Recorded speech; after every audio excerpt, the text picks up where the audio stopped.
ene weekends edu weekend say so dia dwumadi no fully packed esan somehow do a jensa so throughout the week ya daje eboni nyina achi na fi current ones na so no ya sign e dia so amount edu Saturday say dia utim hu say 3 hours journey ene ajapi mejen pene na matena kunwa kese wisu adijumade no ho tiame mikro na amesan e de wakọ amano ne hyene so transfer windows no ho eno ntino players awodo no utim say ebi kona ebi nso eba Manchester egusu a eto Arsenal eto Chelsea mo eto obi bia nta muchuku esanse player bia wani edinachi no jebetimi adini ho komo ede ama weekends no so anase week no utim say leagues ni nyina ade a atimi ashase EPL so far so good, the most exciting league and utim say itimi eto bia, and of course the champions, the defenders, and now you see from our Emirates Stadium come up and after the matches upon your friend Mikel Mitran Ateta the breaki at the amount OSIKANI 99.7 FM channel so yabeba fie isan somehow do a fisi transfers ya hodo Accra Hasufu Kumasi Asante Kotoko Doma Diana Stars mo players ya hodo ben ena omo timi tonton sign etoto ahoboa ben ena omo ye ahead of season na etimi eba no sanso ena nkomo pi ena yebedi ede afi o micron Ghana mo a enye fadi agrosene so je mofra no sekim sunwane senior higher preparations mapa egusu a ekoso yebe mo modern na nkomo bia ese no yetimi abobo so ede amawa enye fadi agro sports Wikipedia ebe ginadwa ena fisem no obedi hu djuma asan atenase na enkomodi ahodo no atimi akokoso no DJ Funny Extra anopai obebo ya chidom na watimi aye production na kama se be ya djumadie no ebetimi aye successful ewo ha mayanchiao babi bia o monitor djumadie no edi free mama age Islamic as usual uni fee bat bia wo bia no yinim se ayade djumadie no o monitor brother tio radio no edam ewufia enye fodiagro border Abel Brachas or ya usu Facebook president kwaku didat once again ya sign atnas yehwa animu se ona wa pamfo no ebe support program no na bibia nso no ay successful Rashid usay manyu utimu se enepa e Manchester United Rashid ma yenchiao infri eye ahimfe krum yankwa kase ya matwa hema krum ena fi babi bia o monitor djumadie no edi free no yini komo emfa infri ho enye fadi agrosane so aboafo bia da Roma ena yetena sese ya yitimiden sama ahodo no nso no eguo Edmont yanko Avuka Bar Center so na yankoje Avuka nu ahodo no bi osebra na beje Avuka Bar mixture no say yegunu syphilis odie no low sperm count sexual weakness sie no ena etim how ana odie no white oba menstrual pains ena etimi du bone ana prostrate support dia obehia Avuka Bar mixture no bi non ahode mapanso no etimi ayo de Avuka typhoid mixture so no empanifo chirimu a abusu champona ewo adwaman so ode no typhoid entontom ena etimi arew ama de na efe no malaria acho dia de ohia Avuka typhoid mixture obodi no timu se hona mre bi etimi album onyare so untimi eni the loss of appetite wasem ena ye ka no ana uyafunu ewo ana boom ekoso na abafam Avuka typhoid mixture ena unya bi no ma bibia nso ebe ye kama ere ama Avuka koko mixture nso no odie no kuku wani ena utimi eposa anasa odie no romantic pain dia de uhia Avuka koko mixture na fi ahode mapanso no atimi ayo de empanefo echemu a Avuka Bar Center anase abibidru fie domain crew je ben old Agapet filling station no ugrom enkran kwanta ya ne top preparatory school ena itimi edi animhwe crackroom Mr. Isaac Tutu drugstore onsa ebeka enru ahodo ni SD information center kwakwanya ena fi kokumenso no Maranatha drugstore no abuso champana ho frɛ Dr. Avuka Kwasi 0247 798672 na jinchirimu mapa etime ebro media so Ajeme Herbal Clinic yes Ajeme se won so brana so na yedidi nom ne de yemeje ahode mapa ho fapem go mixture aka Ajeme go okasa ena utimi ejo so empanefo se bra na beje ageme go ni bi na figulu syphilis na ha white no anase candidiasis rashes ena atimi agu oba ubabi anase obarima ubabi bone dia de uhia fapim go mixture na fi niam nyina so no aye kama ede ama fapim herbal capsules so no eno so ewa adwaman so one obahia niam intimi enkoyi de uhia fapim herbal capsules so no o how to say body no ase niam nhyeden sisi so pe fapim herbal capsules ono no ma bibia ebe kama fapim TNM eno so aboa tontom ne ka ope aduro we na ohia se obenom na ahode mapanso no aye ode fapim koko eba mixture so no ekoko dia adura ohia eno no mpanifo echema se ohia na dodoro ma ageme herbal clinic yewo sunwane fiapri yani Roman asoridan kese no edi enhwani mu bowrom ewo enkran kwanta avukai bar shop wonsa ebeka enwebi OSIKANI bar shop Alexander Gel Chemical Sister Part Drugstore na right chemicals wonsa ebeka avukanu ahobibi guide information center abewo ha hwasem ena yeka no joke chemicals onyame akwa information center ena fi I believe in God nyina no uwram ewo enkran kwanta avukanu abuso champ na kwakra chrome Peace Information Center Isaac Tutuba Chemicals ewo Krakrum Kasenso no Ajenkwa Information Center Adiamra number 3 Ideas Information Center Nyamiama Jinyame Information ena fi domagogo eni musikru nyina no Jinyame krona amonsa ebekanru awdon bi frempani 0241 076 186 na jinchirimu mapa ebro media no so ewo nipa hiamwa guest house ena etonsa ede frono master sebra Uburam Doma West and a feeling patamun cranquanta to be precise dia and one so do any him Doma West a district assembly no achiwa pe guest house no timusa hot hoy neat did they be any ho security no be bia a tight ye nan sorry ni akase mimu asa ne bed no enye dabi na me pes ewo he enya dia bi esiwenti master Sebram na onso no beji baby fa serve wa ho kwan so nkokra so 0248 870-410 Fremaster na oma baby pa na fi wonso no onfansom wahoho Prosper Absonic Motors and Spare Parts ena airtonsa edifrono Prosper so bankran kwanta for wani chim okodoma hinkru one yaya de dan kese no edi enhwani mu pe brana soye na moto na o crankshaft anase o bearing o brake atimi asay no absorbers ni nyina abagibi na ontimi infection kama emfa ma o chema se eye moto mono ena opese yen hyehye odi no eya loba absonic moto ken type ben ena wope bowram el Prosper asoye o hyehye ne kama den atimi edi ama abra ne bo nso no otimu se eda from kama anti-free Prosper 054 030 7709 freno na anything about moto ne de untini NCC ni kama enfama ene weekends shanenso ye be drepo ye be sim mountain haji abarikisu masala boutique ene tonsa e dia freno osebra na t-shirt no onso beji bi she sneakers socks odie no eye hoodies type ben ena ope shoe ana slides ena wo paashe uram ewo na soya bibia ewo bibi belt ena fi cargo pants nyina no abuso champona ewo na soya uram na wabra waba enkran kwanta no oben eye global pharmacy on insurance office no eye adia edia ni hweti friend no 0543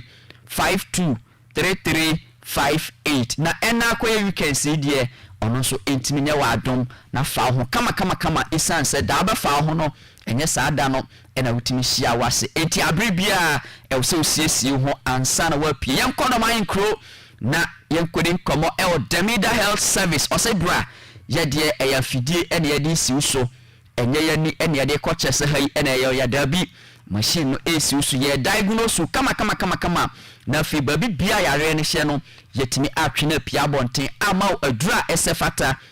na fi ahode mapa no atimi ayo de empanefo echemu a preventive health care ena hia ode ko OPD consultations primary health care ode no detention dispensary primary health care services ni nyina owram krompo na atu sorry na opese ye mia emfama wa empanifo chima ye be ne kama na fi niema nyina nso no aye kama edi ama bowram elder mine crew ye ne Presby hospital kese no edi enhwe ni mo fempanifo 0245 724 028 na fi jinchiremu mapa ebromedie na so ewo ho Ahmed natural mineral water ena etonsa ede fro no dwumadie ben ena wudie odie no eye wedding anase oba ena wutimi atumedi aye ena aba fie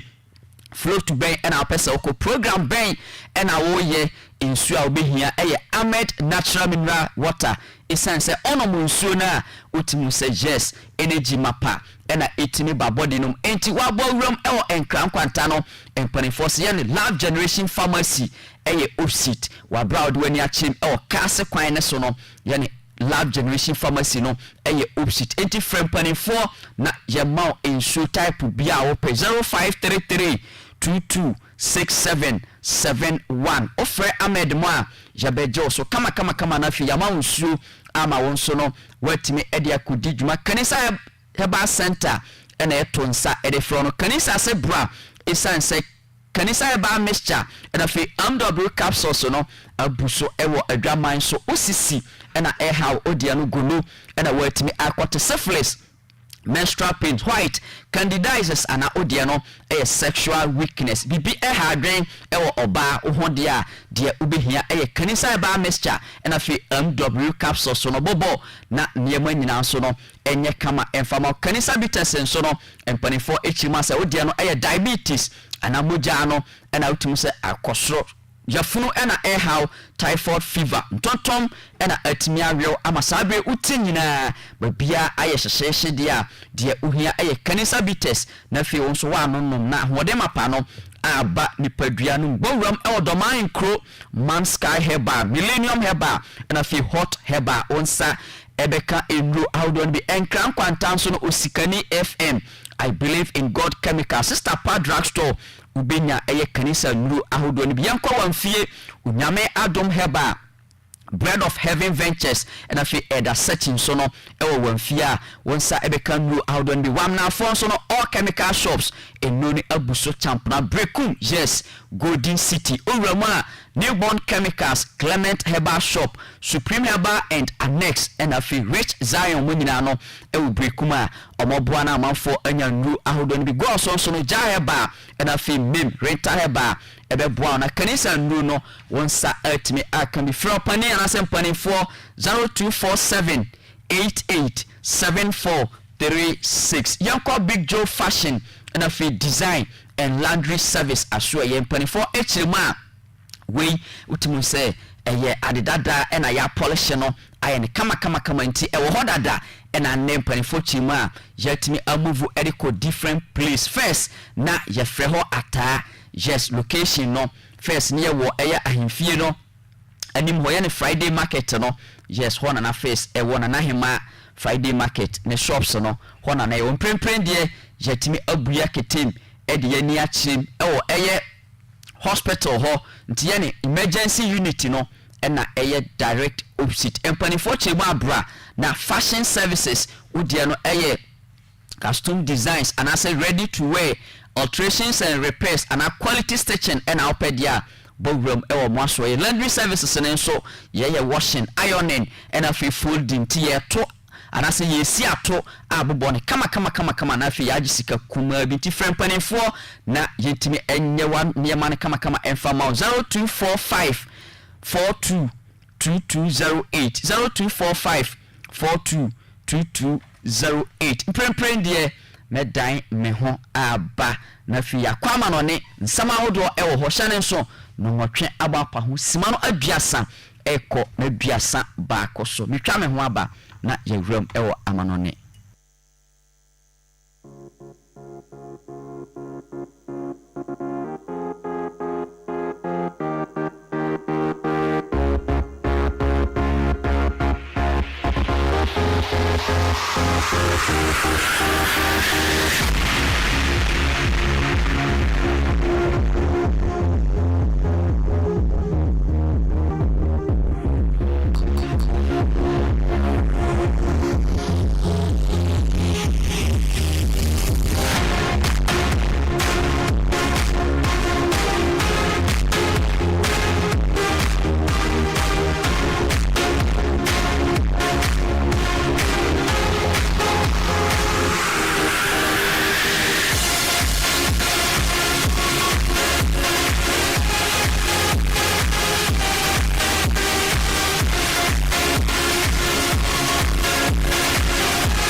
sama hodwa yensa asoso enfama o hyane so EPL back and you some na say and from free the English Premier League of course and ra Arsenal the Gunners Ugram El Emirates Stadium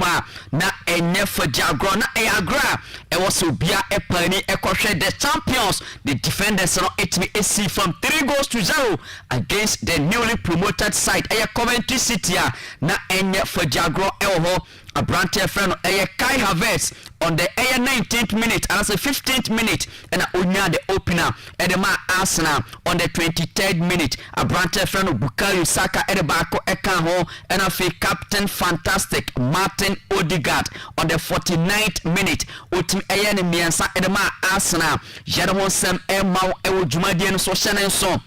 that winner opani friend Ateta enya no ama so far so good from the history of the Premier League 5 managers and so far omo atmia yusu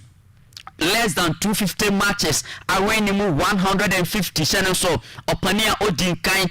Pep Guardiola Sala Obo 204 matches or we name 150 Jose Mourinho 231 matches or we name 150 Jurgen Robert Klopp 237 or we name 150 Sir Alex Ferguson 247 or we name 150 and of course the fifth one abayo opinion friend Mikel Mitron Arteta 249 utime we name 150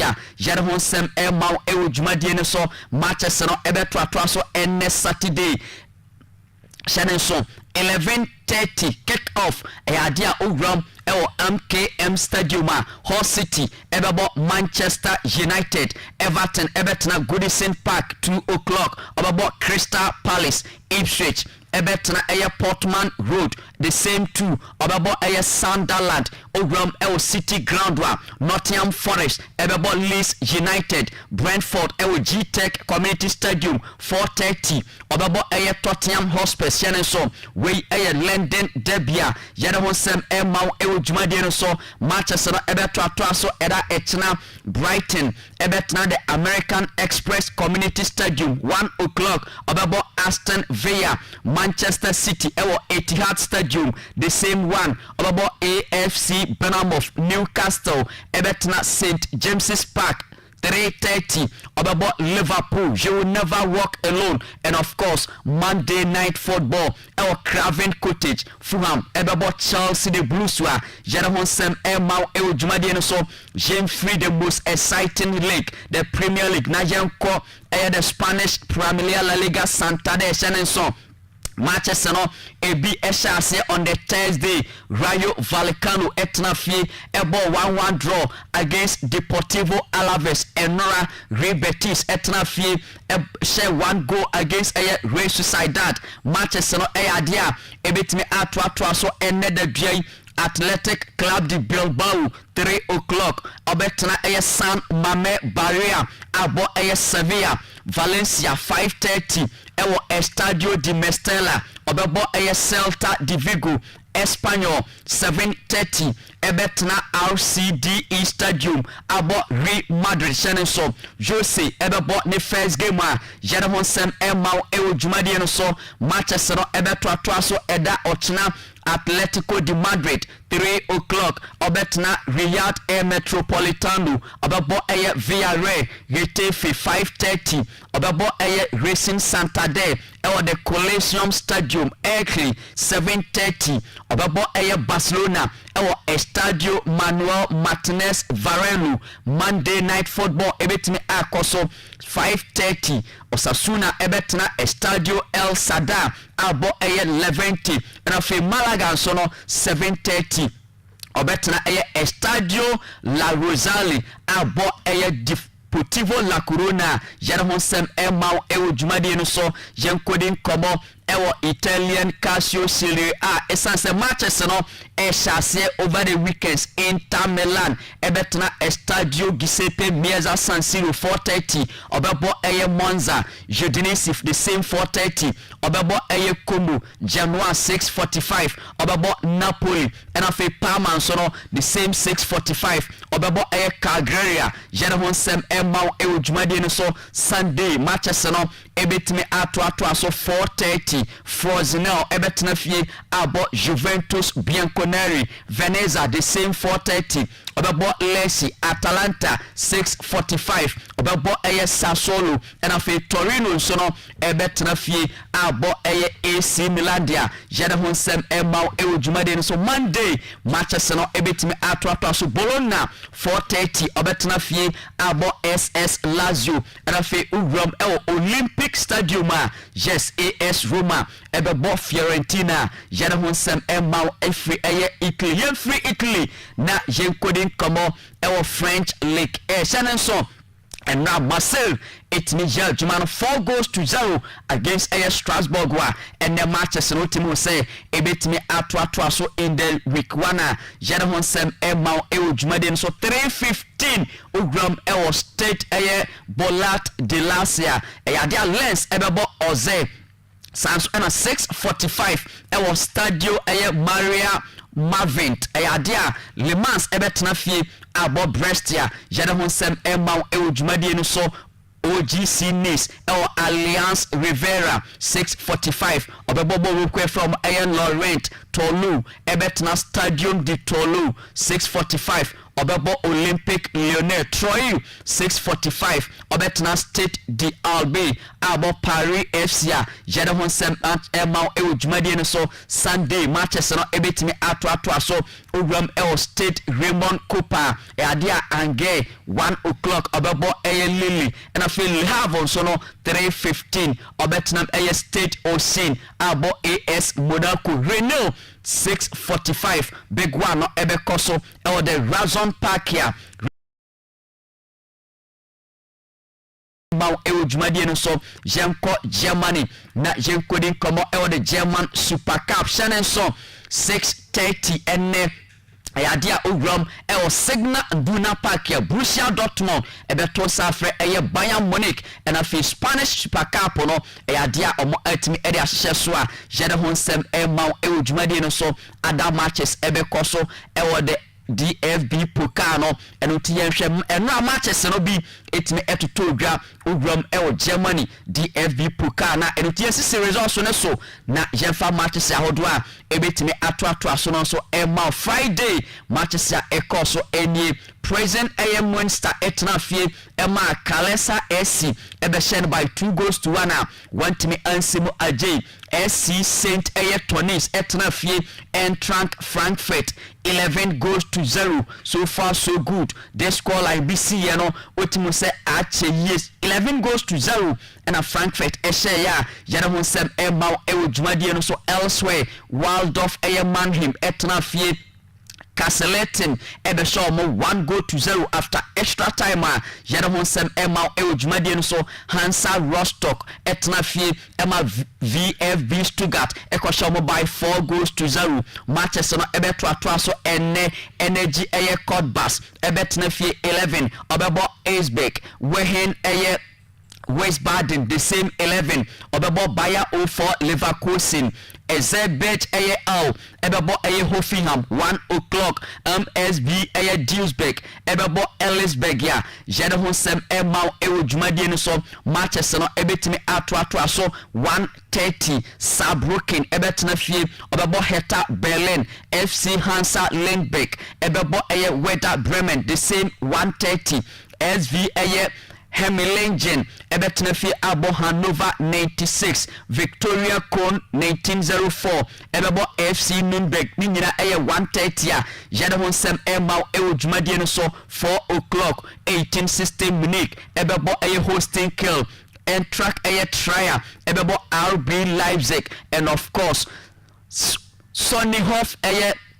Global Spark ebeton safre Armania Benfield dia Genoa sem emma Jumadien so matches no ebetimi atoatoa so eda echena get Greta Fort ebeton safre Bokuma ni nyina matches ya Ugrama DFB Pokano ebetimi autoga elsewhere no Bahenga FC 130 obebo Magdeburg Carl Zeiss Gina also the same 130 obebo Drumstadt Entrank Brunswick ebebo Junior Berlin say 130 TSV Scott Mainz ebebo Borussia Mönchengladbach VfB Crisco ebebo Mainz 05 Westphalia Rhein ebebo Dynamo Dresden FC Phoenix Lübeck ebebo Paderborn FC and afi Düsseldorf nso no ebebo Freiburg ya jere honsem emma ewudwumadie ne so a enye fadiagro ne nso obetimi edo messages no aba na yenso yaje bre akenkan no kama ede SMS no utimi ho se 0244094378 0200693025 and afi yabeje bre akenkan o messages ni nyina so no atimi ede amawa jere honsem emma odwumadie ne so yenko Netherlands Eredivisie match week 3 na jekodin komo ho matches no ebetimi ashase ne Fortuna Sittard 230 obetna fi abo AZ Alkmaar Sparta Rotterdam 445 obebo FC Utrecht Nek Nijmegen ebebo Ecclesia jana honsem emma ewudwumadie ne so SC Heerenveen 7 o'clock obebo Pek Julia we nyina matches ebetodwa enne echena from Netherlands ya matches no ebetimi ato so Go Ahead Eagles ebebo Ado Den Haag PSV Eindhoven ebebo FC Groningen and afi Cambon so no ebebo final doa jade honsem emma ewudwumadie no so jemfiri ho na yenkodin komo the Saudi Pro League channel so match week 2 etimi eshase eda enra na enya fadiagro Al Riyadh etna fie ama Al Nassr Cristiano Ronaldo enen kwara no ekosho by 4-0 Al Hams etna fie Dria ekosho no 1-0 Al Qadaya etna fie ama Al Ittihad Jeddah ekowini game no by 1-0 and afi Al Fasi Haman sono etna fi ema Neom FC sono ekoshen by 2-0 jere honsem ema ewudwumadie no so enne Saturday matches no ebetimi ato so Al Fateh ebetna fi obabo Al Ittifaq Al Khulud also ebetna fi abo Al Tawon Al Ali Jeddah 6 o'clock obabo Abha and afi Al Khalid Shihat sono ebabo Al Shabab Riyadh chenen so ho and afi Thomas Partey sono atimi ekwajen penem ayadwuma ho a jere honsem emma ewudwumadie no so Jemfree Saudi na jekodin komo US of A MLL num esanse matches ahodo no etime ewo ho enne Saturday Urama CF Montreal ebetna fie obebo LA Galaxy Charlotte FC ebebo DC United Cincinnati FC ebetna fie abo Seattle Sounders Inter Miami opani efra no Leo Messi ene ne panifo ebebo Toronto FC New York RB ebebo Chicago Fire and fi Orlando City so no ebebo the Real Salt Lake ya jana honsem emma ewudwumadie no so elsewhere Austin FC ebebo Philadelphia Union Nashville SC ebebo Columbus Crew St. Louis City ebebo Houston Dynamo Vancouver Whitecaps ebebo FC Dallas Los Angeles FC ebebo Portland Timbers San Diego FC ebebo Colorado Rapids San Jose Earthquakes ebebo Minnesota United ya jere honsem emma ewudwumadie no so New England Revolution ebetna fie obebo New York City ya jebreki bi erema OSIKANI 99.7 FM so far so good ogram the Eastern Conference ya say ena table ne etie after a match week 20 Nashville SC already kind 46 points in the crown Inter Miami etoso 2 with a 39 Chicago Fire at the third with a 35 New England Revolution at the fourth with a 34 and afi Ugram Asiewa the 12th position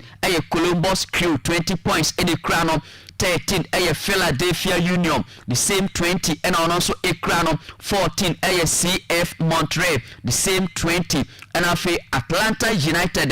botwe with 18 points here. Jedahonsem Emma Ewujumadi so Ugram the Western Conference here. So far so good. Say and a table na ACT after a match week 20. Hosting Dynamo a reading kind with 38 points. Vancouver Whitecaps etosum with 37. Los Angeles FC etosum miensa with 34. San Jose Earthquake at the 4th position with 33. Ugram Ewa Seattle Sundowns at the 12th position, 24 points in the crown. San Diego FC 13 with 24. Austin FC at the 14th position with 20 points. And after Sporting Canal City Ayabotwe was with just 15 points here. Jedahonsem Emma Ewujumadi so free matches ahodono na yenkodi koma koso ewo montation song and right after the game. Opanina Jeffrey Mikel Mitron Ateta Arsenal manager no edin come about a branch friend Christos Zolis or say wow or a fantastic player akwadano join enche few weeks and I want me abedi ewo Arsenal now so looking at how of Fabwa osi drag defenders forward no bibi bia ekire say akwadano modemo adia ekonkan or say omoni age na oye happy for him who say adia a branch friend Christos Zolis so no watimi asimate ne ho ewo Arsenal yenko na yenkuti Ateta. Well, I love that a player that has been with us just for a few weeks gets this kind of energy every time he's on the ball. I think he's earned it. I think the way he has performed in the last few games has been phenomenal. What he transmits as a player, so direct, so incisive, constantly. He wants to make things happen, and he has an incredible variety of actions in the last 30 meters to decide and to make the right decisions. Even the spaces are sometimes really, really small. So very, very, very happy with him. Arsenal boss Mikel Mitron Ateta and I otese odin come about Christos Zolisia Jedahonsem Emma Ewujumadi no so still owie and central for etwa so ebisano say opani this season din and I wutimi aye ediama players na ni age edia supporters na ni gie opani no echirima enye bibia is all about winning enti Ateta echirima this season ne die is all about winning na Jedahonsem Emma Ewujumadi so winning. I think winning helps always, and making sure that they earn the right to play on the pitch, which is the best way to do it. And last season we have an incredible experience because everybody accepted the role on the day, and then I think we scored the most goals from the finishes than any other team. So these are the things. If it's a collective purpose, we know to play for competition every 3 days, otherwise we're not going to do it. So otherwise they will complain if they play 55 games and every 3 days. So try to keep them happy, but that's a collective effort, not only mine. Ateta ena etimide komodienu akoswa Jerry B Emma once again ewo OSIKANI 99.7 FM afterwards and central for epushino ebisansa opening looking at o squad no obehia still obe strengthen attackers na obehia player bit say Julian Alvarez ewo team num still Ateta echiman prempren die oje happy with the squad akade ba ko pe and one say obe improve players ya o se na eba squad dia o bi mapa o hwe ni musa with improvement no nyema nyina ebekuyi ere ama Arsenal. As I said, I'm really happy with the squad that we have, and the main focus is to improve the players that we already have because we already have a lot of good things. Thank you. Thank you. We have a lot of good players, and I'll tell you, Ateta, Edehonsem Tuga, Jebrekibi Eriamau, OSIKANI 99.7 FM, Yenin Komo, Ewo Pania friend, Frank James Lampard, Coventry manager, and so you could be saying, Opani, saying, and I will see who game no, or say, wow, Ujinako Pramanoswa, Utimu say, yes, of course, Opania friend Ateta, Wetimi Ashishi team, or say Arsenal team no and no day, or more technical level. Or more high physicality or say be about Arsenal team no which must ano ending into the best team and a Rene Enra Yanko na ikuti Frank James Lampard. They have a bit of everything. They're very, very good off the ball. The best out of possession team in the league last year. All the data backs it up. They close down all your passing angles very, very quickly. We've not been exposed to that as a team. So I think that's why I'm sitting here saying fair play to the players, and I'll take that on board. And then as they play, you can feel it on the side of the pitch. There's a high technical level, a high physicality about them, a great way of playing. It's very, very hard to high press this team, because if they'll play through you and rip through you. So we decided we want to be more in the middle of the pitch, and I thought we did some work really, really well to delay and then work the sides, and then they just need a few moments to hurt you. So yeah, a very, very all-round, just a strong unit that they've built.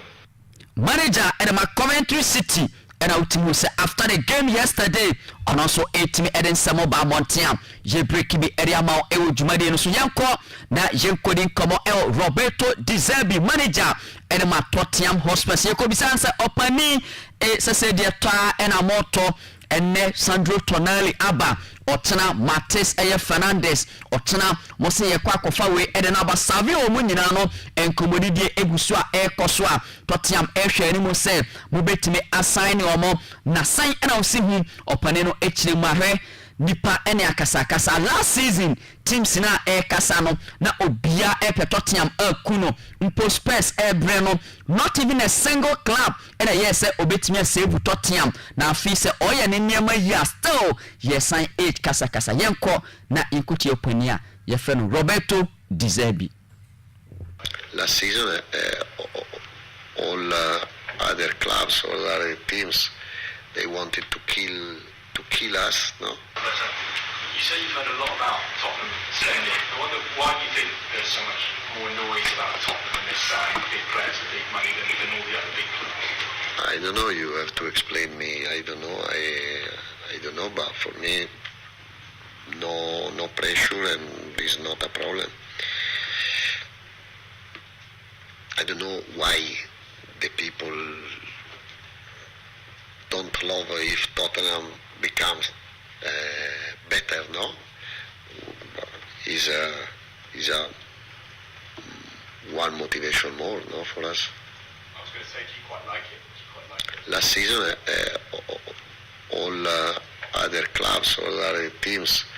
they wanted to kill us, no? And is another part of football, no? You told your players to remember that. What happened last season when the other teams were every week. Every week we have to remember. Yes, manager no echirema ohudi entia se Tottenham Hotspur kosra na the rest of the teams no come say ha omo adwen a yede ho nsem mawo ewo dwumadie no so yenkodin komo ewo Liverpool. You will never walk alone. Yekobisa manager opani efe no Andoni Arora se opani so far so good say ena niema AC eko esan say a branch efe no Ibrahim Mbayi and afi Bradley Bakola from PSG. Liverpool anymore set mubetimi assign almost Sanso and a Curtis Jones Abram ewo Inter Milan and some bang and I'll be the Erafa and Komowe. Yes, you know what I'm going to tell you. No, we cannot speak about players that are not ours. I understand the questions, no, and with Curtis, you know, I think it's not still official, but there is an ongoing situation. I understood with Curtis, no, I talked to him in the first or second training. We talked, and I value him a lot as a player. He loves this club. It was very clear since the beginning for me, but I understood that probably the outcome was gonna be what it has been at the end, no. And in terms of, you are asking me what we need, you know, there are certain situations that for me are clear, that are especially now on the wing, because we don't have enough players like specific to play in those positions. And then after, in other positions, I think we have to be open and open-minded in the market to see situations that honestly can improve our team. No, it's not about signing because we need a player here. No, it's about improving the squad, and we have very good players already here. So to improve our very good players, you need like a specific level players. Yes. We have very good players here, and no, manager and man Liverpool and I'll tell say Oden come eba montia Janso ye bi ma ewo dwumade no so owie and answer for SAN pushing no sentin prem market no Liverpool and also ewo mu ana Liverpool still why open minded say mu betimi ato players na ma replace omo kono opane no ekire say nim say o say yes of course prem there Liverpool aye open minded omo hwani mu say players mapa no ebetimi abe support squad no say de be ya enema nyina so na ebekoyi e de ma Liverpool. What I'm going to tell you, we cannot speak about players that are not ours. I understand the questions, and with Curtis, I think it's not still official, but there is an ongoing situation. I understood with Curtis, I talked to him in the first or second training. We talked, and I value him a lot as a player. He loves this club. It was very clear since the beginning for me, but I understood that probably the outcome was gonna be what it has been at the end, And in terms of, you are asking me what we need, there are certain situations that for me are clear, that are especially now on the wing, because we don't have enough players like specific to play in those positions, and then after in other positions, I think we have to be open and open-minded in the market to see situations that honestly can improve our team. It's not about signing because we need a player here. No, it's about improving the squad, and we have very good players already here. So to improve our very good players, you need like a specific level players. Yes. Manager Edema Liverpool and I'll tell say Odensem enchilemu eba Janso yede ho sem be ema ewo dwumade no so officially a brand friend Curtis Jones atimi edi emotional message akoma Liverpool fans after say completing a move to Inter Milan, the Italian giants here utimu say enye fagiagro and samo edoso menya bre atutu ne sere ene abasana ni nyina tofa bo ene say abrante no echiremu a official Dusia and so far so good. What me abedi ewo Liverpool club room obaho as akwada na ofiho as opania onoa ehwe hu say yes Liverpool abaye part of ne family mprempren die obo obi bia otimi buaye na ono abrante na friend Curtis Jones enema etimi koye edema no ewo Liverpool ochiremu a coaches mapa wa form nsam ni teammates ahodo no ode asra mapa etimi ema obi bia o se akode na so still Liverpool dia etimi ewo ne mojam tientie opane ne nsam a otimi kruchi edema fans no. After 16 years, it's time to say goodbye. I came here as a kid with a dream of playing for Liverpool, and I've been lucky enough to actually live that dream. This club is all I have ever known. I came here as a kid, and I'm living as a man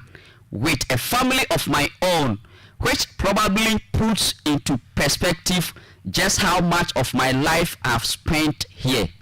So much has happened during my time here, both on and off the pitch. I've made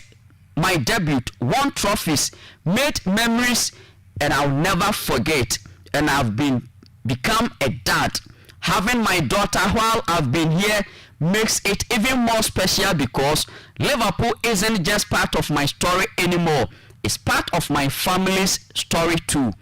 I want to thank everyone in the academy who believe in me and helped me get where I am today. There are people here who have known me since I was a kid and literally watched me grow up. Thank you to every manager and coach I've worked with for trusting me, giving me opportunities and always pushing me to become better. And a massive thank you to everyone behind the scenes, the physios, medical team, kid staff, chefs, analysts, security, media team, ground staffs, and everyone else who makes this place what it is. To all the lads I've shared dressing room with over the years, thank you. I've played with some unbelievable players and made friendship that I know I have for life. Thank you to the fans that stuck by me and always supported me. I will always be one of you. Now it's time for new challenge and a new chapter for me and my family. And I'm excited for what's is ahead, but Liverpool will always be a massive part of me. I came here as a kid with a dream, and I'm having lived it. So, genuinely, to everyone who has played any part in my 16 years here, thank you. I'll never forget it. Wait, if you're Brantia, your friend Curtis Jones, and I'll to say emotionally, no, what country, some kama, area come at Liverpool for Janso Yare Mount Ewo Jumadi, so Yanko, na Jenko din come Ewo Pania, your friend of Michael Edward Carrick, a commissar of Pani. So, Oshanimu said, we bet me a strength in Mutim, no, or say, yes, of course, this season, Manchester United, although say a Brantia friend of Andre Santos, F. Chelsea, Abba. Abante friend Yuri Tarima mo abadie but still man ehwe ni say obetimi a strengthen omo team no yenkotie opane friend no Edward Michael Carrick. I just think we're looking to strengthen the squad. We're certainly working towards that, making the most of the situation that we have and trying to improve things and trying to move forward. You know, I said the same thing to you last time. So yeah, certainly trying to make the most of the opportunities to finish the window stronger than we went into it, and I think we're in a good way to doing that so far.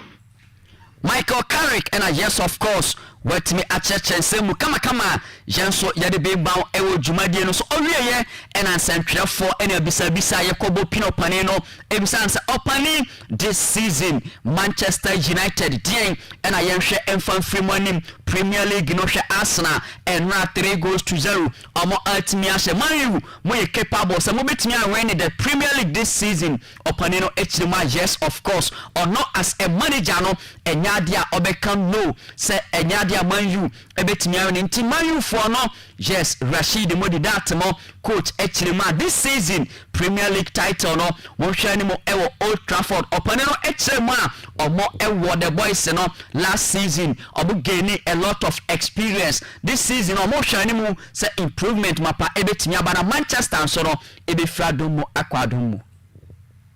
It's going to be a jump. I mean,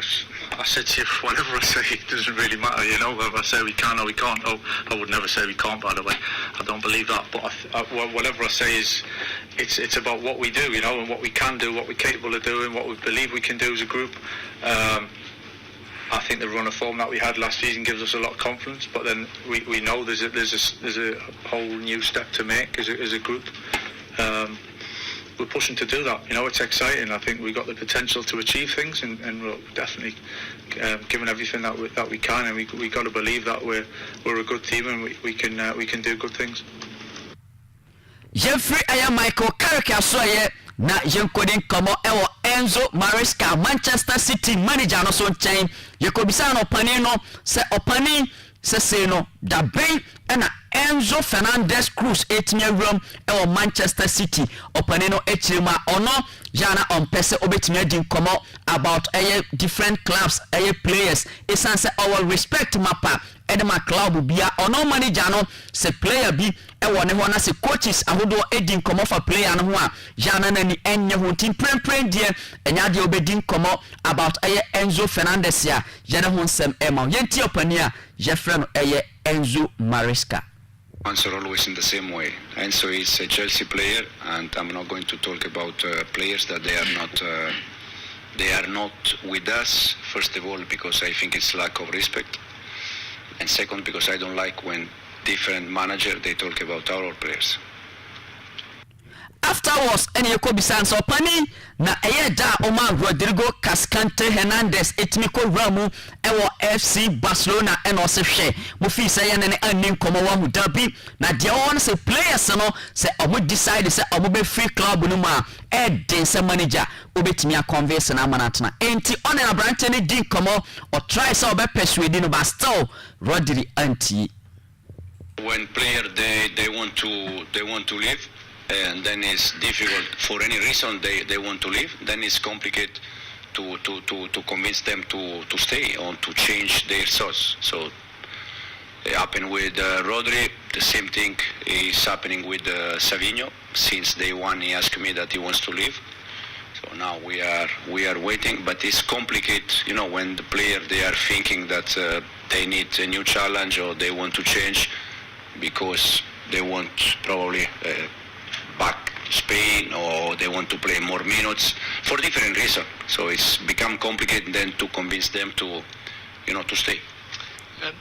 Yes, of course, Enzo Maresca. And I'll tell you, or church and Semu Elwa, Jadibi Mao El Jumadiano, so young fans, maybe and so essence, and Saturday, Jumadiano a fully packed officially Manchester City. At me now, so say, Omo NFA, the Durex partnership, no, a idea BBA, I successful to say officially, no, a idea Manchester City, Omo health and a wellness partners in China, a the Durex, ya, Obosa this season, Omo 8 million. Manchester City club ni ma jere hon semne be emma ewo dwumadie no so yenkodi nkomo ewo Atletico de Madrid omu CEO opane efren Miguel Angel Gil opane no adi nkomo be bure about Julian Alvarez opane no echeman prempren die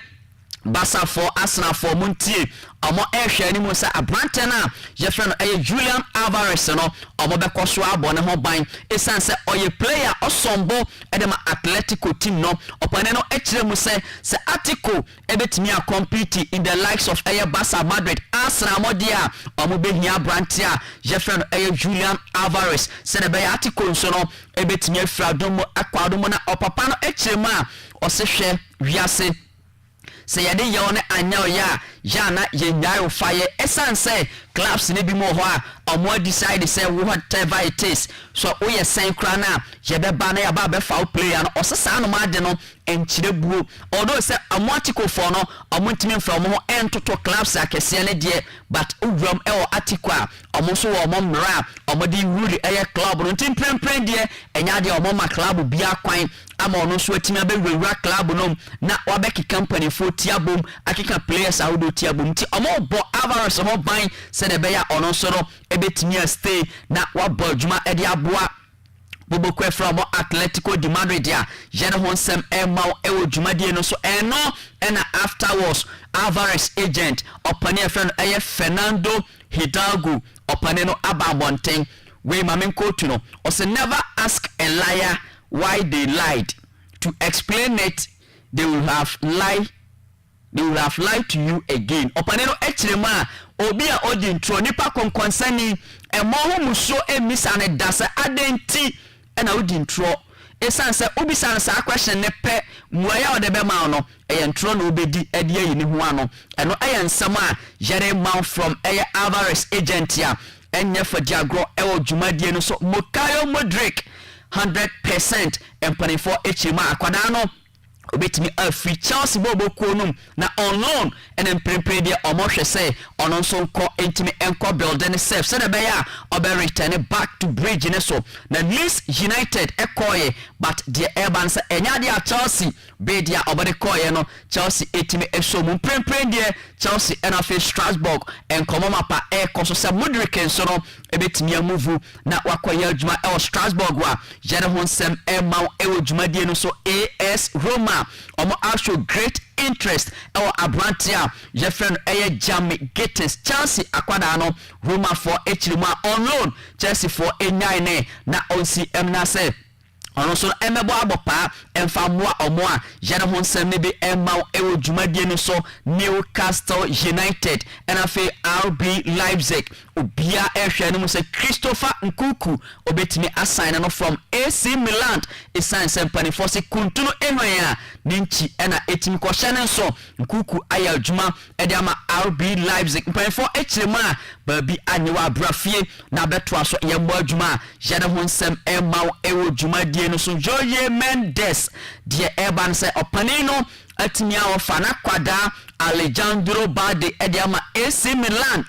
nanso Milan for Echirima this season no enya de omohwe anim so betisika kese a ewo so akofa player bia eno so akoye nsempia era mo nsem ne bi emma ewo dwumadie ne so AFC Bournemouth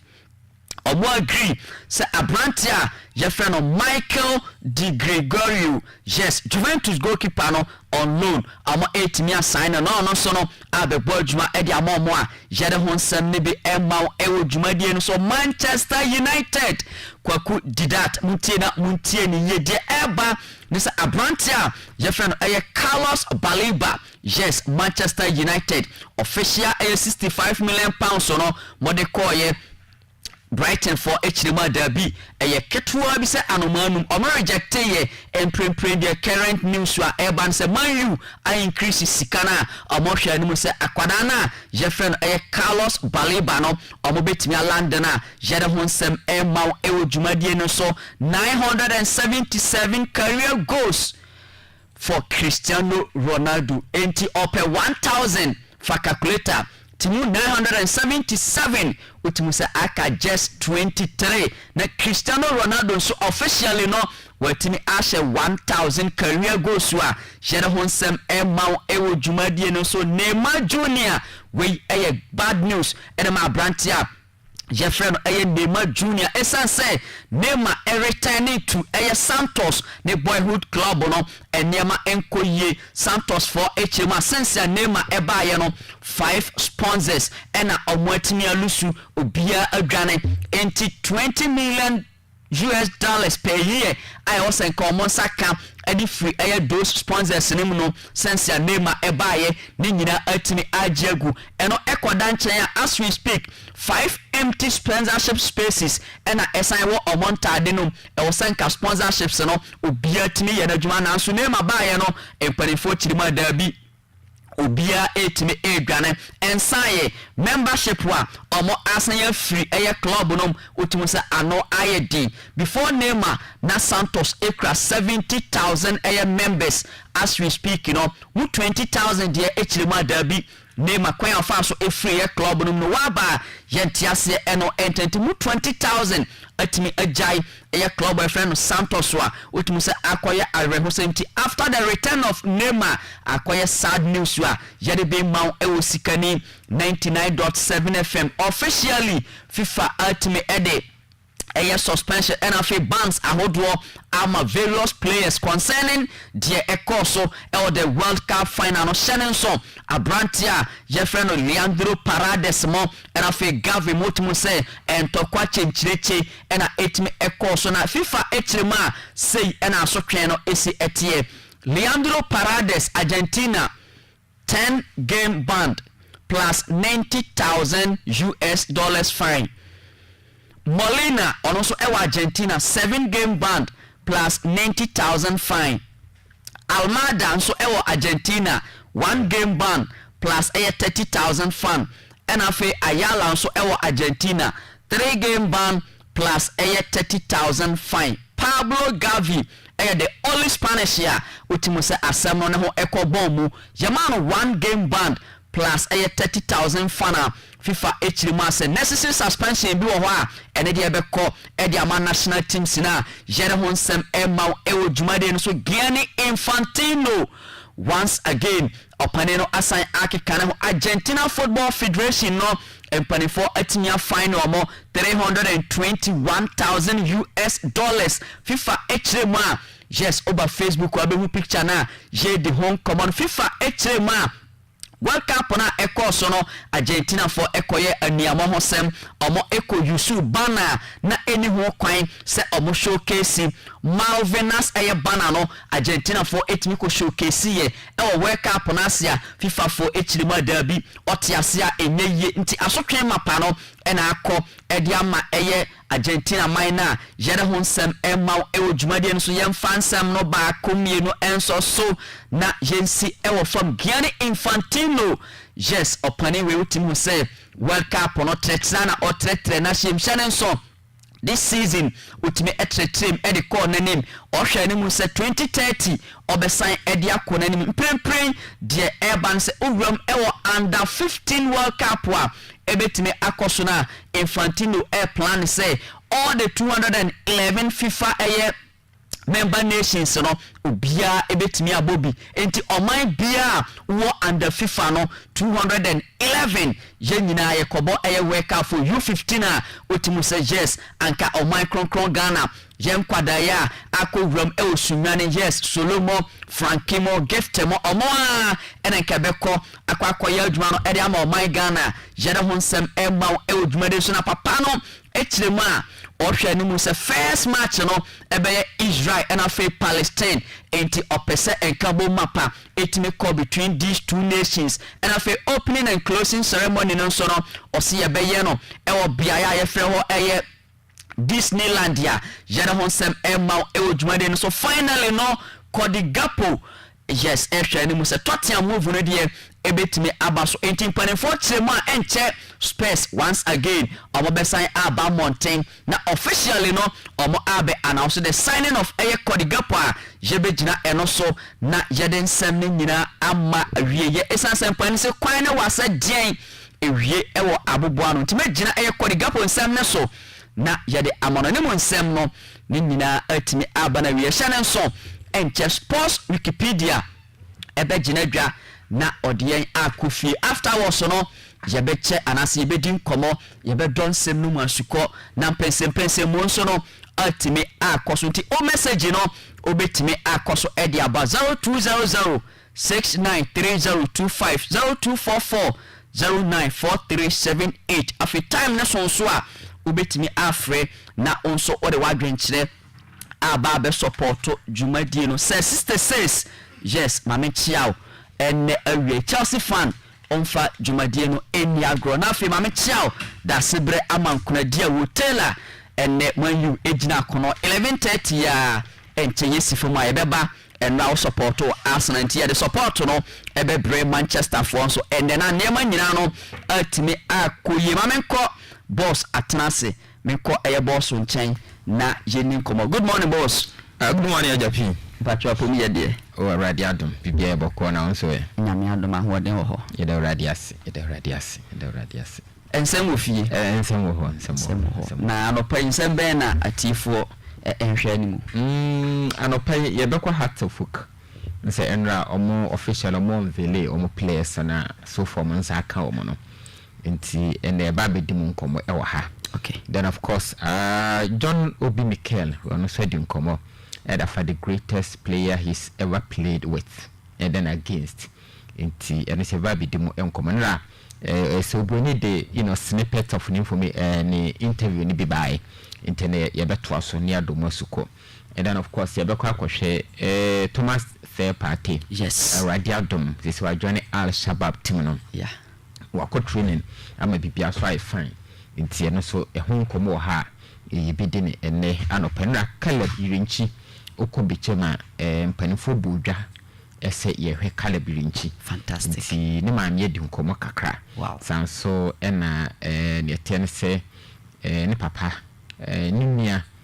mo ena ni coach a omuhu no nyina omuso madi nkomo ntine ye de beba mo ho to de ya advert ne kakra na yemra. All right my boss ene mame ko aboafo a ene omodo bi sifam no alhamdulillah collections ena etonsa edi afro no osi weekends bra na ondrepo kama from top to toe utim se babia o social fefefe sneakers no dia bra Jordan 1 to Jordan 18 Nike SB ena fe Nike na ankasa no owrama unsa ebeka bi ho jeans no dia ena ope short jeans and awo dia no long jeans and as a side pocket short and long ena ope owram alhamdulillah collections asoye empanifo chima wonsa ebeka enoma ni nyina bi ena fe tops and so odia bra na soye na any type of top wa open no ontime emma bi 3% so de owrama abusu champana alhamdulillah asoye bra enkran kwanta owrama yani insurance office no Friday market wo enhwani mu pay direct opposite insurance office no outum say yanso ye ben global pharmacy nchen ho pay frempani for 0597 887021 na jenchire mu mapa ebro media na so ho Big Joe Constructions and Architectural Limited and etonsa edifro enano pay Big Joe say or a registered architect and of a contractor enti brana so ye na architectural designs ahodo no ontimi enya ne kama enfama odie no software designs and our pay and structural designs 2D designs 3D 5Ds ahodo nyina no urama e be draw ne kama edi amao na onso no bibia aye kama ewo ho na ose ohia odie o design mo wie na o kire na asase na dan type bia opɛ no eno an se opagya edia siso aya abrosan tentena eto aso sen Big Joe chiremu aginedi obesini kama atimi edia ama odie no hostel bi na peso osi ana dentia ena wope ena wabusia adam dia frɛ no na onya adwuma no kama entimi emfa mawo ochiremu a se obowurama osi dan no na enye adansi nkoa eno nti wasan de Big Joe international band abeboaze yes ochiremu a osi dan ne mo wia obebia no nti ubia no a na wasan afa no live band obeba be boni kama na brass band ena wope spinning ana ye ena abafie ayefo ena ekoso wanya sika enti obeto obadina frɛ no obeba be boni kama ena fe float birthday party po ofrɛ na oginam denden jams ben ena ohia ofrɛ na obeba be ye adwuma ni nyina kama edi amao na fe won so no o program no ay successful ballroom e odoman crew yani flavor unit opposite enkran kwanta ra OSIKANI FM and TV fidua mai say wonsa ebeka Big Joe 0554 049 702 0249 048 880 Fred Big Joe na ontime emwa kwan so nkokra so yanko Blessed Sound Enterprise asoye. Good morning Mr. Fred oyo chechini ewo krankwanta RCJHS Mr. Fred se bra abrosan na any Friday market edi enhwani mu no yes odi abowram e na soye utumu se asia ho pe mattress ehun komo na yedi no all type of mattress ya open no owram e Blessed Sound Enterprise ya wonsa ebetimi akan bi ose odi no queen size and open king size double student mattress enche nkra no utum say school so mu chusu ye no bibia ebeba na omo ahya ase akọ school enti awfo yenko Blessed Sound asoye na yenko je mattress ahodo ni bi odie no utum say burger alba fieti bra 8 inches 10 inches 12 inches 15 inches nyina no wonsa ebetimi aka bia yade honsem ema ewudwumadi no so enkran kwanta location no na ma din kan ede ama no Mr. Fred 0245 33 2005 Blessed Sound Enterprise was the home of quality and affordable mattress in Krankwanta Area Bank Limited yaya die and auka utime ejo so kongola bitu. Good morning enne anopai osebra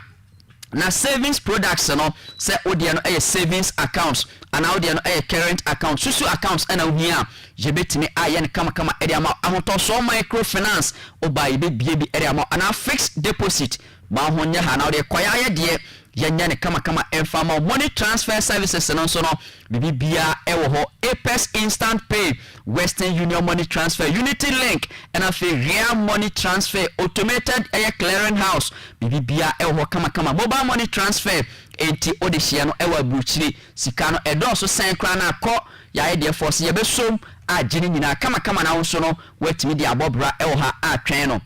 na bibia aye kama nkrankwanta head office no ewo ha say adabo chrome adwofua and afi domain chrome so no ya bia new one ewo susu collection centers no yenko kra chrome ya chrome kwakonya hema chrome and of course Cam 15 junction yebenya ya defo na niema nyina so no atimi aye kama awose bosia so de hian so beba kuafo mutumirike ye kwaje bosia oya bonya adwuma ni bosomia so emetom ode ko ye ma obi ma ode adidi eba ya ne chese odi mirika onso opebi akodi biade a ko mo so ye beboa kama aye na aba yes ode ko Monday yebu akontan ye benada na chese musan edi mirika return sikano edi akoto frempane 0242 702 627 0241 085 901 Mama Aisha Mama Mau good morning and anopa Heaven Stars Enterprise ose bra coastal ne wo ho ye be sen ama cosmetics enti ye ma onam udidi ohonam na atoso aye kama na fe yasen asiesie wuti no ama upia bonti obi a wo say yes we mama Aisha Heaven Stars and I won't say ebitina or say Paula Samo amane sadi tilapia ben and I ope odi an redfish akoko ne nan anan hefa and ohia na ntwe kotodwe odi abowram e wona so ye nti type bia no abusu bebra won so no onsa ebeka bi oje nam na body cream hair anasa hair cream shower gel and afi shampoo conditioner setting mo nyina no na oji bi perfumes ahodo udware otim se miamia gu ho kama utwama na obi ahu se we de Heaven Stars and ifrifo ne kirem ya osu krom kwan no so oben na chiao and this chairman fie no free wa bon sama maisha and ho no frɛ no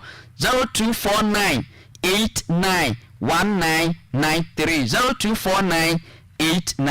0249891993 na fi mama Aisha nso no emma wonam ensan ma wonku na nwi nyina ma onfa ni djuma prempren de mekɔ sports wikipedia nche na fi fisamo ahodo a nensa asoso no ode agu ho amati for my boss. Yeah, ejapi patro platform ni odie Matias nti ye be friends amanase taw ni abone taw na fi ye ko yenim ye wura mo ewo Saudi Arabia nanua na crash ni de Thomas Tepate nensen na umiasia kan ede mabobo kwani de ede VAR na so unfortunately ensmp ekoye emanema nkoye antimi amfama Thomas Tepate eduba bi ye de ensmp na de atono so aba no si academy Arsenal na after the season with bobo kwani de VAR ede mpanifo kacha ne se adwuma na si onko ba bi foforo na afi wono so enkonkosi na kan o yes sen no ababedru bobo kwani de ede Al Shabab eho na Thomas Tepate sisi waja tuma okosi akan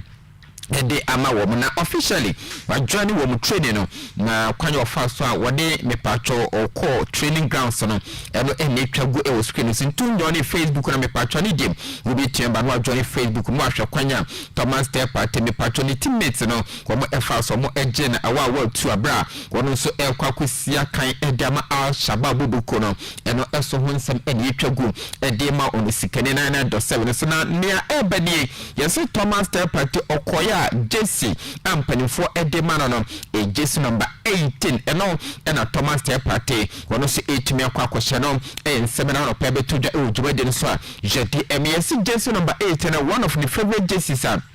wono so tumi akwakohye ade ntine ne waja tum se Jesse number 18 na akwakohye na wadi nkomo pi ayede wonsem yede ebeso OSIKANI 9.7 so OSIKANI FM 9.7 na nkomo wadi no me patro ebini yakobisa no ese ene se akwanya ba edama no eso no Thomas Tepate on board me patro ne tense ne 5 aside players ben eno domo ebeko wose ono William Saliba oba medal Krakeni day ede Granit Xhaka ena afi ne tense wins no wo befa me patro ne te ene se Bukayo Ayoyinkasaka asanso ena up front no wo befa Antoine Griezmann ena afi in goal post no wa kofa Krakeni day enso so ede Ijano Black na yentense ma Krakeni ujamu ede tuja Thomas Tepate ne nsomode etu dwane ebi enie 5 questions with Thomas. Thomas has played for a lot of teams. I think everybody knows Thomas, but growing up, I've always wanted to play football. Football has been the only thing I know since I was a kid. So I think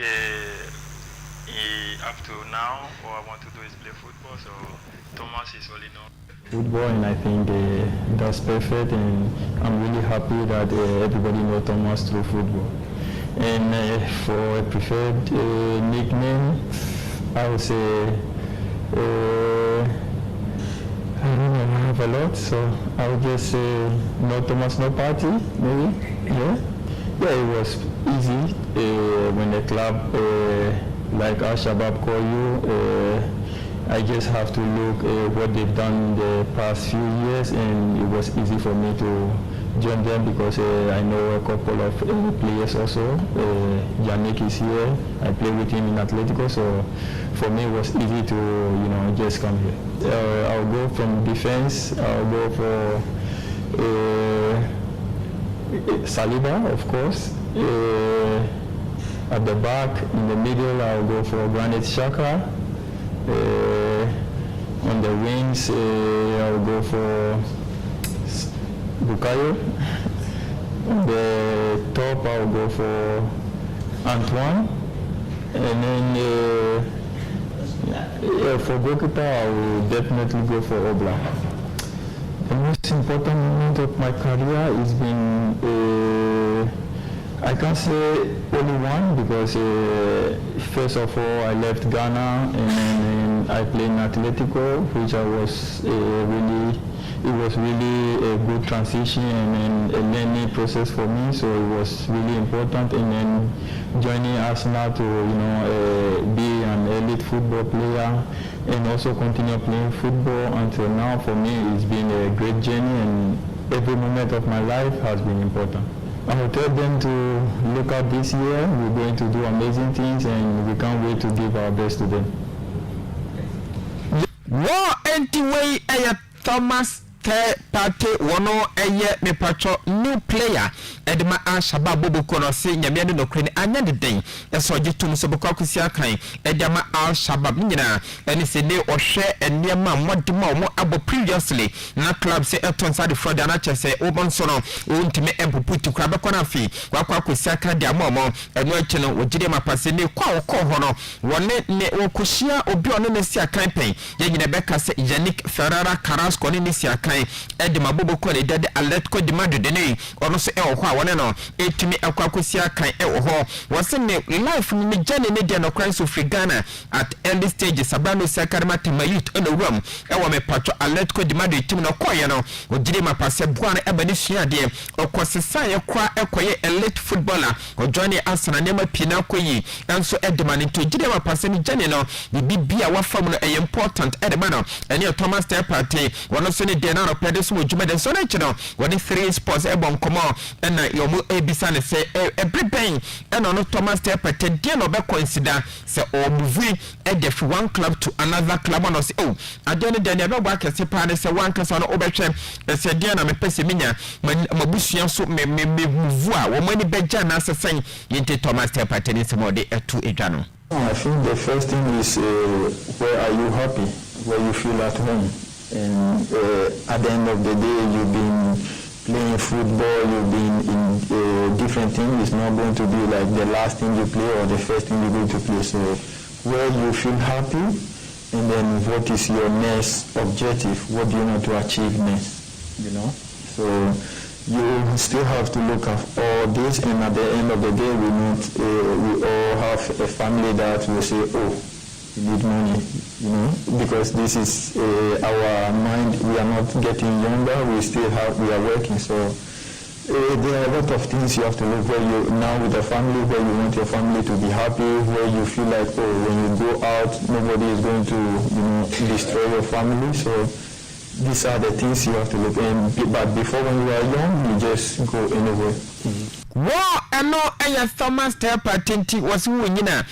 we akoda dia babia yesoma wana wokọ na mmom nyina dia mepatcho onema bebe na ba consider sanse bia no aware obehwe wabusua no wo mani beji babia wokọ no e dia na pese wo achieve e wa brabom nipa so nyine ene bo no onyai bo oguso aka ni mfie kakra binti kudi no so hu hia pa into also consider mepatcho sika na cash no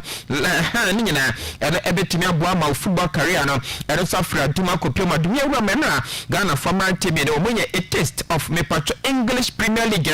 culture the daddy Brandon Thomas Asantana, about 70 minutes and a demand Boboko Commentary City. Now, so Neman Koye and Farmer Monian Arsenal and Chomo Bobe Kamiasa, Womo Antimiant, another Ghanaian player, and one Sunya Kwanya Sakai, a Caleb Yunchena, one say Enya Kwanya, about 62 minutes and a Duma Boboko daddy Coventry City, internal medal, one so a Jumano, near Tennessee. Mr. Crouch no wakwanya the first player this season wakwanya card English Premier League no and a Caleb Yenchinya Samketwa na enwa drana me patro mukem no ekoso omo ene Arsenal the Ghana na papa every bechem and ye tennis papa si daddy o se me hwana fe me Mount Giant screen na mpanifo enseba na ebebo mani pepente na giant screen and ye tennis uwamo ewo bechema okọ Mount ye ne the massive supporters no ye de ema ne ba ne daddy Caleb Yenchi na bro no sisa English English Premier League ma na so nyama nkoyi wo mo edi ntwe kamiensa wo mo antumi ankwankwato ne maame ye friend Janet Osebonso wo di nkomo ne ye kobisa momi ne 3 sports ne bon komo mo ebisa momi se also wote ese obi sopa ne ba no ese footballer wono no se ade be nkwa no be no se na me fa ho ben me no obi di me batem because of footballer nyama sem esanse ball ne de ye se akwara nche jesi entene ne ba no wanya nya jesi a chede de kire se wanyine entene so obi di na tema obeyi nani na cheso akore ba bi eno eye maame Janet Osebonso wono ene wo Caleb Yenchi yentene se mode to join 3 sports e boss a enkomo ye de bi ma ni bọ́ọ̀lù náà ọ̀gbọ́n bọ̀ọ̀lù sẹ́ni dé màkúmà ẹgbẹ́ mi lẹ́nu sẹ́ yẹ bẹ́ dínà tẹ̀lé sẹ́ àkọ́rá yẹn ṣe jẹ́sì wọ́n ní aṣẹ́ jẹ́sì yẹ di ẹ̀dúnà ọ̀ṣọ́ àfẹ́ àtọ́nù ọ̀ṣọ́ wọn ṣọ́hó bẹ́ tì ní àbá ìbí ọbẹ̀ tì ní ẹ̀sì ẹ̀ntì ẹ̀mí ọkọ̀ sí à mọ owó kan kó wọn ní ìjìnà ọkọ̀ náà ní ìwọ́bẹ̀ bí àwọn ìdú ọ̀nà àsọ́m láti ẹ̀ tì ní sẹ́yìn ọgọ́ bọ́ọ̀lù ìdí ìdí ọwọ́ di obi aka nínú ní ìjìnà òbí ní ìyẹ̀fẹ́ nínú aka bọ̀ ní à níbi ẹni ọ̀fọ́ nà ní ẹni nkáwọ̀ nà ní ibé ìwé tìrì sí Nyankopɔn ní ọ̀wọ̀ Nyankopɔn nà ọ̀wọ̀ ní ìwé ní ya yẹ̀dẹ́ nà ní àsì nà nkúkú bá à nà wọ́n bẹ̀ sọ bọ́ọ̀lù ní di ẹ̀yẹ ní sẹ́ di wọ́n ní ìyẹn ní bọ́ mpa yẹ táà wọ́n ti di wọ́n soso àmà ní sẹ́ wọ́n mọ́ di nkùnú ẹ̀yẹ ní ẹ̀hàmàkùn. enti eno eyo batai maame Janet Osebonso wono so de bane Caleb me patro Yenchi eno ane bra kitwa wono so ye friend se eyada upon Sylvester wono so edi nkomo se wono ni nyina eni sia yo munyina na omunyini bom oni bra panedie na so de wo sua ne ma PDF no ho kwanya kwano faso ye aggressive ni wadina ne de obekire game no no wose nya de kitwa kwane wo hu sane bra no wono so adu level bi opposition na mo kakra yenti crash and dead upon Sylvester Nimia Epenene Caleb Yenchi this morning 3 sports a ball and common. Because it's a very good thing for us because we work with clearly support we learn from our senior players we are second mission so my senior level is at the top level. What are some of the qualities you take from you? The aggression, War Emma upon Sylvester Nimia Penny and Caleb Yenchi say we see a kind at the Coventry City Rum England me patro Premier League me uncle the coach uko na watete na koda your friend coach Bashiru Mohammed on said in common and the fan also when your fans so won 2015 now only 8 years akudai will be the born a manier on some share wakwa could have been a more according to ball papa in Tabia on ton South Africa and on ton side friend on also no kakra credit Caleb Yenchi or Korenimsa Yenti coach Bashiru Mohammed 2015 the coach team as a friend Zan Ops as I'm glad to manage the brother the catch him say well I hope they are in the question not and that's a bomb so bad and I shall say not talent but just the friend Chimaya, no more to cheer ball. And talent, and that's a power talent. And I'm about to that I'm going to do that. Oh, it's after I'm taking the 8 years. None of Mr. O'Payne is saying, none of person then upon I want any finance Germany. Okay, a plan to see 10 now, I'll try to be a mechanic. But then I'm a limp to my bottom. We shall be better than the city of them on the bottom. The commitment level, oh, fantastic. Abraham, Abraham, Ushan, the same time also I fight. Ushan, no, I have been in the and I bet you down so watch your mother. See, and you're not to be no watch your mother now. What to be at some around the even at 8 now. Yeah. Much so mad na me makona mo asina me so mad yo. Obi mi sika na War anti-coach Bashir Muhammad wono ene ko make sure say akoda de din ede me patron tese calibranchi worso nensa ebetumi akana ama bibia so e fine ede ama wo mo yewram Glorious Saka Hastofok enra wo mo so conveli wo mo players no a mo asani wo mo this season a mo bisa kan de ama Accra Hastofok yehwe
Glorious Saka Hastofok komo enso so eye onville ne kama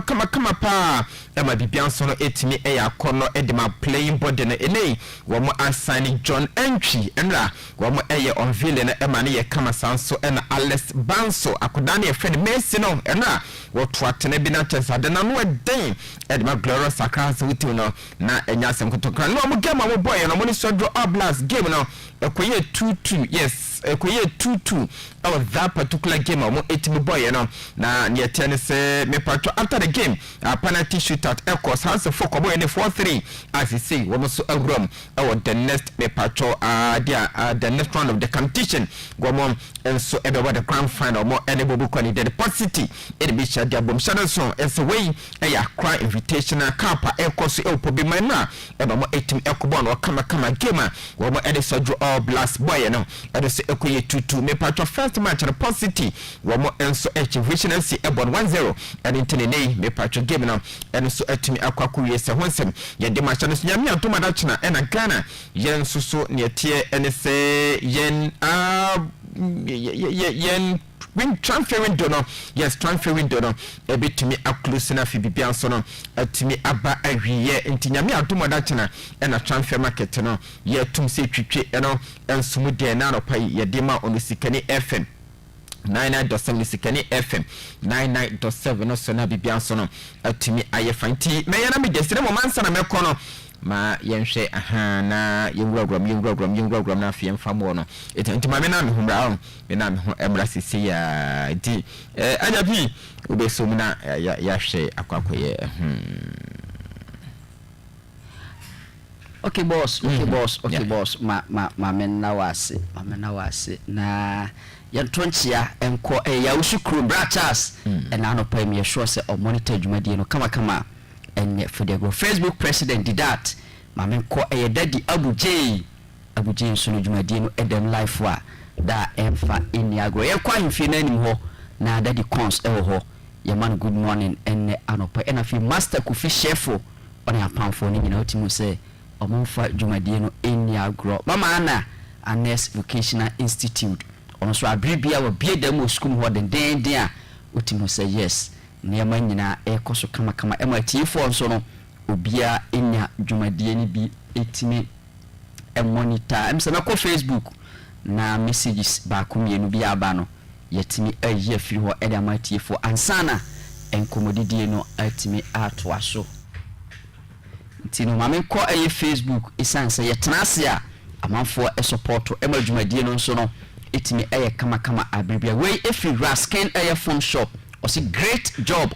live at air Raskin Mobile World opposite Nkrankwanta Presbyterian Church. Raskin ma yana wase anopai esanse OSIKANI sports nso no enya dia utimi edi dia grow we aye Nkesa Foster or say OSIKANI sports so far so good from a senior Vulture the senior ma yama good morning and anopai we saw Edene Diabos. Yesterday we unveiled a new addition to the Oak family and was beautiful. We welcome you guys to the beautiful people with beautiful colors. Phobia. Greetings to Akuapin Bruni Lady Telly. Alright, also Mayana was a message here. Or they buy a second clause. Yeah, yes, second clause. And they buy was sign anyway. So about or say watching the weekend sports live inside Kukufu General Hospital. The Accra Cycle Tournament has come to stay, and Hearts Africa Academic Complex is super. Phobia Masters. Okay, there's a calculus assigned at a buy no. We Ifanya Alexander was a fantastic job. Lesson live at Sefi assignment so ma yenawasi na yenchia Sefi assignment so for so nyina utim hu say omo emfa dwumadie no eniagro anane kunsu or say watching you live inside kunsu kujo krum. Congratulations to my darling club Arsenal for their sweet victory yesterday against Coventry City. The Gunners Yemkonkwa OSIKANI sports fantastic bakope anane kunsu kujo krum. Okay, kujo krum mayana wase ewo nso o message ya utime edeby star boy or say watching the show live and clear at Hafumim Airport. Champion says Salimko more fire. Yana wase star ewo nso odia odeby obetimi akoswa na ode wadwen kire no aba shana so abaje brain akenkan ni nyina edema prepare de mame ko sports Wikipedia nchen. Saja P, my boss, maminya birthday we. Aha, na. Yanko. Eti yankasa yenya penyini. Se yenya ketua. Yofa, see yofa. And I said that's to birthday. Wow. Eti mifa kwanya we so na me man a happy birthday. Nyami shano. Wa mani infra domu ko pie mu adom na bisa de na kuma so adense mo tweda mpanyan ko panye emfamase Ernesto ono a substantive host of OSIKANI sports ene birthday nyami shano wa mani mkwatenten sikani ahodi go na bisa de na kuma so adense mo tweda mpanyan ko pon enye emfamanenti. Once again happy birthday nyami shao onyo kese na beye kese pa na my boss nke Ernesto ye see you. Oh, okay. Nti Ernesto yenim sasa de etie bia no. Enyansi, nyase ne de enyansi. Yebedi muduma. Yebedi muduma Ernest. All right, boss. Yebehwe na yedim komo. Yebehwe na yedim komo. Na emse nsem wo ho. Nsem wo ho a enye bete wo hwe nsem a ye defeat amanone edi aba eba fie mu a utimu say bibia eye kama enti no enche bia meko eye say manchen na yetimi ere nkomo no a hyehye so say minim say me na me yehoho ma say mo say imana yehoho ma me. Good morning say Ajafi, good morning. Hapo mi ade Nyame adom bi aboko. Okay, Ajafi, we dey wona obey hoho because this week dey bia me wo ha as a wona member to hada. Ajafi, my boss, we dey Premier League ashase and say the nyina ye kan no football is back. Enti Endra Arsenal tiano Edemayen Arsenal ball a match against Coventry City. In fact, that was the first Premier League match at Endra Arsenal Edemayen, and we saw our two Ghanaian brothers, Thomas Asante and Caleb Yenchi. I'm quite unfam more modie because Arsenal are the defending champions, and Arsenal team is annoyed. And coming into this game now, all us were putting to them say they are the clear favorite to win that match now. Endra so Oman for India Gromo in 3-0 Oman concede a match before that against Manchester City and also 3-0 one concede into 2 matches at Arsenal born was just 6 goals on concede. That is another beautiful thing Mikel Arteta and the Ababeka this Arsenal team ho we say this winning nature say Arteta share Frank Lampard 7 times wa Bruno 5 times ba quiet draw and a Lampard atin ho baako ti we Lampard o ni Arteta share and town koye emfa Lampard so ho and na game no in fact na Arsenal eluki favorite in the match ni say anche and Kai Havertz in your first goal no assisted by Califuori where nice passer Califuori at the mark Kai Havertz and the very good finisher Kai Havertz so at the 2 in fact Jokeres thought that yana minya pity kakraman ko or former Kai Havertz enya na former Havertz asandi ashase because against Manchester City he scored and Endraso was nanya go into former or their season as no in fact Jokeres pressure here pa do minute Arteta edebe Jokeres no me expect say obe take good use of that minute obe because former Havertz their season as no one obetena actually so archer and the second goal from our star boy Bukayo Saka where also Endra Unya very good game. Endra no is fantastic match played by Bukayo Saka and the last goal was scored by Martin Odegaard. In fact, Endra my man of the match. Odegaard. Where the midfield control passes are not all combining with him. Look at Bukayo Saka's goal. Or not a far ball the French, pushing forward, they combining some short passes be and Zolis as long as Zolis ebe shot a keeper be yaba Saka beka ball to a very good match played by Martin Odegaard assisted by Ben White. Ben White so they even Arsenal team Lancaster and one thing and mention that team be our Premier League Arsenal this season. Wow. You mention of Chelsea Xabi Alonso afen na waba oba be hihye team. You mention of Manchester City on the ko dike na Bruno dada and Maresca so afen na waba yenyina ye hu se ohwe ne ekos na Maresca oba break akra and sana wetima peke ne Vigo no e dey season as inti mention that team a betima gina Arsenal ni so mejidi we ka say Coventry City ba ohwe match ni bia obe say Arsenal played very well and after winning last season Premier League omo gain some confidence ni courage bia omo dey season as omo trust he say ya and they might still maintain this trophy. And that's so much so right but Arsenal idea last season Arsenal so far edu ba bi na ye so far ni nyina ye a certain Odegaard ya na on timi emmo ball to expectation me kai 2022-2023 he was fantastic sure share as many as 10 goals as a midfielder at the Mayen but from there no or drop here and who say ama Arsenal vim no e confirm kakra and but looking at how OC start no ebeboa ni yepa and ebeboa Arteta so yepa and ora Arsenal problems are facing last season this season wa miamia team no mo team no already dada wa build the team dey ato and Arsenal miamia team no Gumara Asaba sure we know Gumara Asaba and Endra before the match no introduce concert and wa miamia team no and Jokeres Amobi say dem di kankan no actually no the Eze buy Mandreke mo so buy it says when your squad data in fact ulu su form ketua bia okwotra nchen amadi ogini dia yeden aba beto aso dia mawo enti Arsenal team ne dia in fact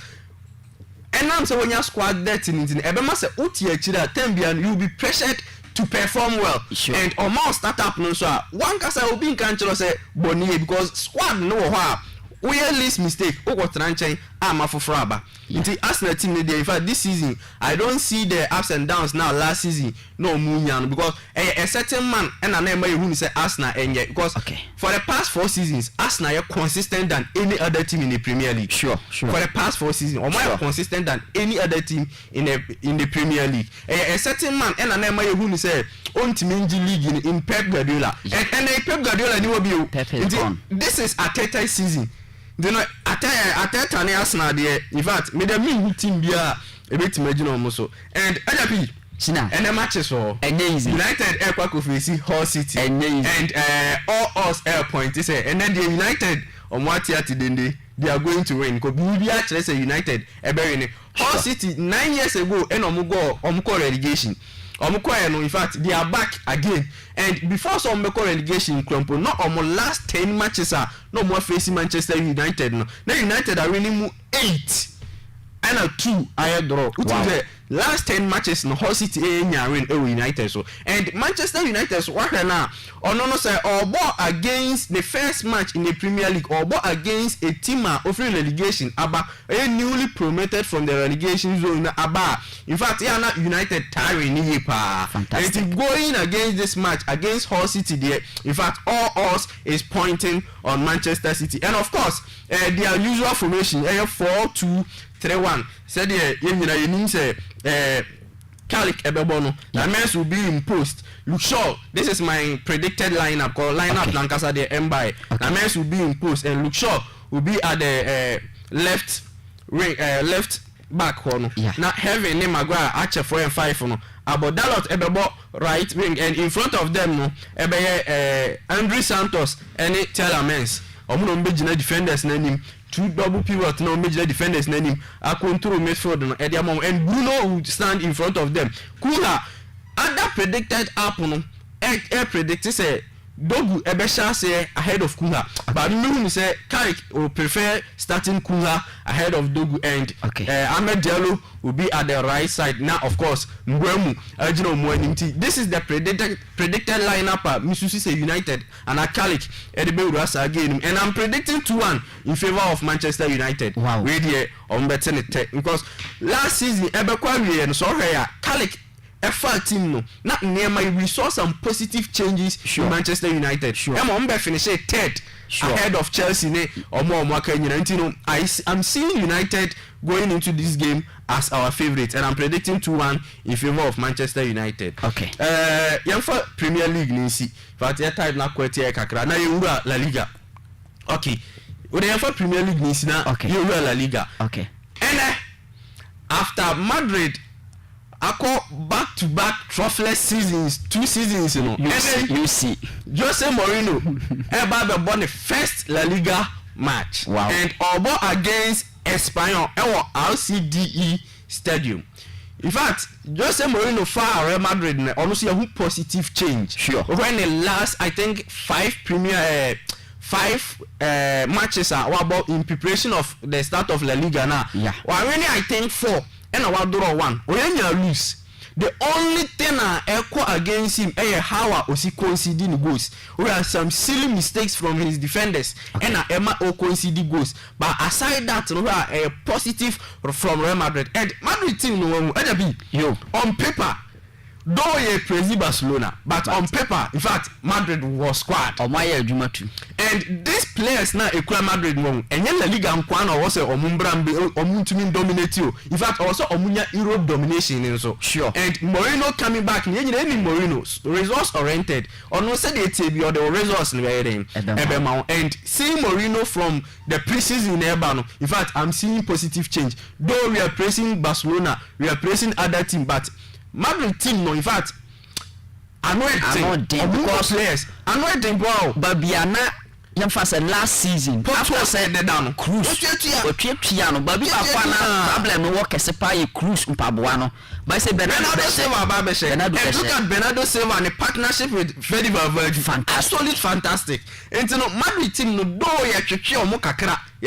kakra but they also have a very good team omo team dey ama Barcelona tough time and today omo kwa face Espanyol RCDE Stadium and Espanyol omo stubborn side easy omo first match against Levante omo win 3-0 omo concede omo a very stubborn side and though Madrid were on paper Madrid were the best squad to be in favor to win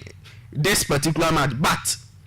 we be entering kakra ba Madrid sure because Espanyol for no almost omo stubborn side omo ha adwen last season see almost start year pa last season almost start year pa and Madrid dey kwakoshia mti the last 7 home games are Espanyol abo face against Real Madrid no Espanyol win 3 and Madrid win 4 wow that means that Madrid and Sancho dan da Espanyol susu bibiri Espanyol home ho baby I nei Mourinho and Mourinho last time of visiting RCD Stadium no in fact e ko wie 1-1 and after that match no and Mourinho ja Real Madrid ho e de call no Mourinho last visit to RCD Stadium no or the draw in the free ho. Wow. And Real Madrid in Santa España also be that was our stadium hona. And we so though Madrid on paper look favorite, all us is pointing on Madrid so omuberini. But instead of an easy game and over mistakes defenders ne yan kakra emo omu concede some petty goals. Emma this particular match in fact and yet better and far more and of course almost Mourinho ne formation na okona 4-2-3-1 said the obono dada na okay. And I may expect to say or the way my expected lineup for Madrid game so I see Courtois impose and they untouchable on one of them the who say ne Konate ebeche 4 and 5 now and also their partnership in fact mistakes in kitty bi na ya omo ye de but omo bo omo ho nche nti as time goes on I see say omo so omo partnership no e be very good e dey Madrid ho Dumfries at some other predicted up no predicted Dumfries ahead of Trent. Wow. But I see say nka Mourinho started trend nka e be boa than Dumfries because Trent last season Bayern some few matches of the boy or how osi locate attackers no sure or how osi locate say Vinicius chances so running how osi twasa through pass no e de come Vinicius anymore how osi who say me the ball no Mbappe ho a obetima make you good use of it no I see Trent say all carry that form this season and say all started Trent ahead of Dumfries in fact nka me who say e very good Eddie Amano. Until though other apps ne predicted Dumfries, but I see Trent. Ebia Mourinho be go in for Trent ahead of Dumfries. Then the other side, Kukuela, Ebeto Hodiamai, and Feli Valverde and Bernardo Silva, Gina Omonim, and we've seen their partnership absolutely good. Then Adagula, Jude Bellingham. As time goes on, who say Obama be in the position there. Sure. But who say of free World Cup joining boys no enche into on shedenya fresh mind or the baby season as I see say one here Obesana go for Adagula ahead of Jude Bellingham. Okay. Then Vinicius Junior, then Yan Germany and Ibrahim Diaz. Hona me confusion kakao. I see say the last 3 or 2 matches no started Brahim Diaz ahead of Yan Diamandi. So I don't know so I go for Yan Diamandi ahead of Brahim Diaz and I say I go for Brahim Diaz but I see say what did Brahim Diaz in the last 2 matches into maintaining better na actually or the Yan Diamandi so Ababeshe of course Ellen Mbappe Mijidi say name Obenya go because Mbappe in his first La Liga match the last 2 seasons ni nyina onyago edema Real Madrid and I'm seeing him score or had a goal today. Wow. Or that particular match and also me predict 2-1 in favor of Real Madrid. Wow. And Sunday so Atiko Eko face Villarreal. Fantastic. In fact, Villarreal for say a very stubborn side. I think last season no more that 3 it's a 4th suit. Yeah, they were ahead of Atiko. Sure. Yes, sure. They almost more form and maintaining majority of their players and their season. It's maintaining majority of their players are more that form past last season. Almost and they are very ready this season. No, in fact, I see say Atiko a problem and Atiko also any more sharpness no anymore. Nipanka or the threat everybody anymore moment and Alvarez and over Alvarez so on same beer and so.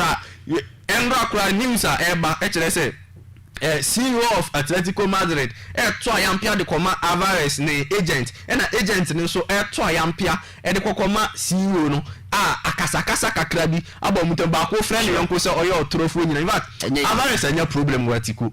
Alvarez anya a very big problem said the last no mekaye no but then almost sharpness e wa nimu ho no na Alvarez and Alvarez so na onya problem ti I'm not sure he is going to start nti say one start here that means say omonimu no flat ababeto go their last match no do omo 2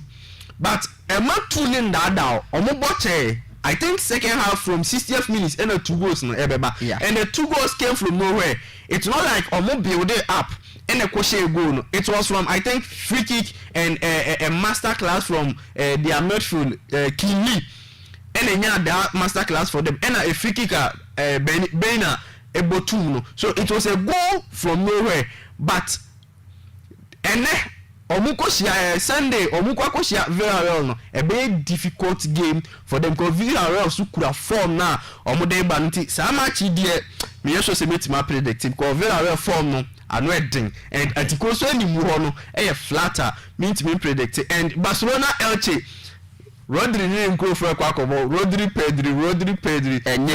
HD in fact handicap win we dey nyanchire mu bia a handicap win e dey ma Barcelona me expect 4 goals from Barcelona ti Jajapi ma me fansia na Salim so nto asomai Sayima ma me na wase sure why adwuma no why adwuma no pani secretary si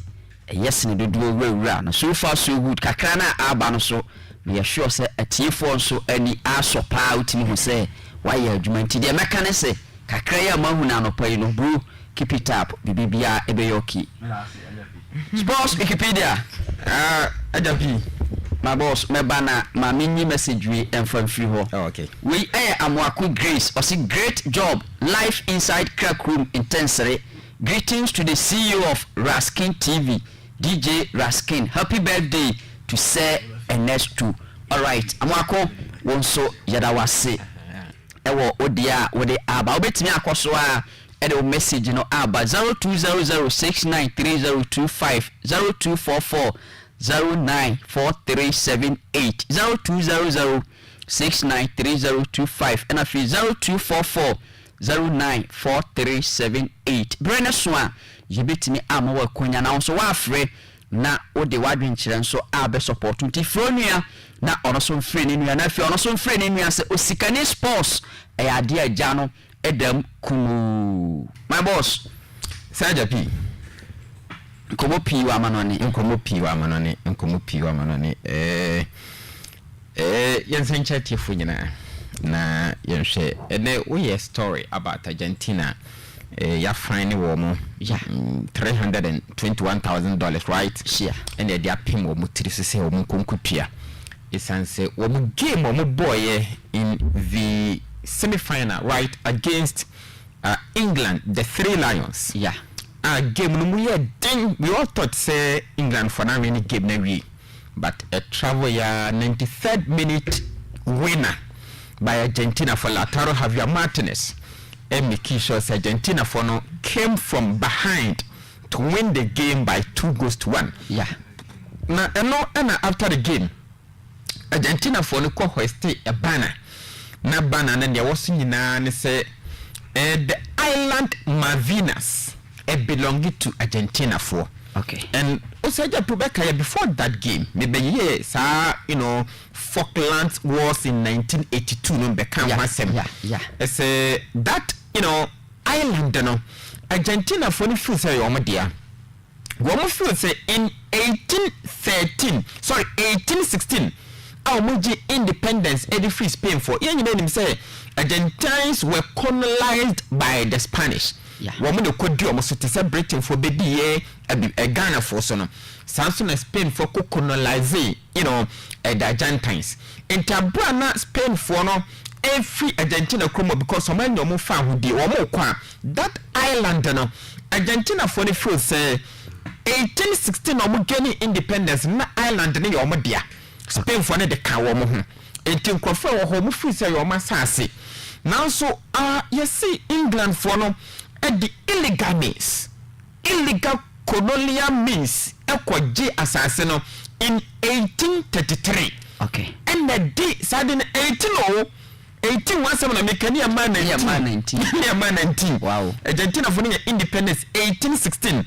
and England for ko je asase 1833 wow enter didimu and ampanifo no there be one kasatri hu a yeyi bone enti sasa ne de kwanya England for no fast so mo kokoasa means ababa justice ne de free ensem no wo mo na be fast as ne say wo mo dia that Malvinas na wo mo dia ye kan brofum say Falklands na wo mo dia enti na eni kwanse etase enti 1982 na free 18 sisi aba 19 yeah 82 ama madan to kwa chenchirenche kubani mitire Argentina for soldiers and England for soldiers Argentina for the can call home and England for a D Yamaniama a bayane a Pusumiama by normal Becoin enti into Quano na Argentina for around 649 Wama show Monkwan and then England for around 253 or so no most Ashra Monkwan in Tamari Bay and Sembi. In 4 years' time, you can say Argentina and England Ecobo World Cup, quarter final game, Mexico, and that is where you can the hand of God. In fact, that game not a fresh, not the right, not wedding, because 4 years down the line, Argentina and England for Kontokwa, Emma England for their soldier for Ekoye, Emma. Argentina for the sure among 649 against 253 don't send a difference in England for foot of Medomusun cream. In Argentina for in that particular game, almost on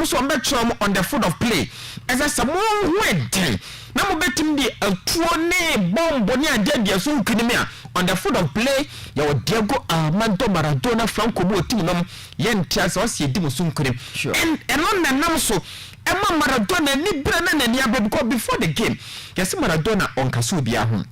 when you di and osani room ho because that game focus attention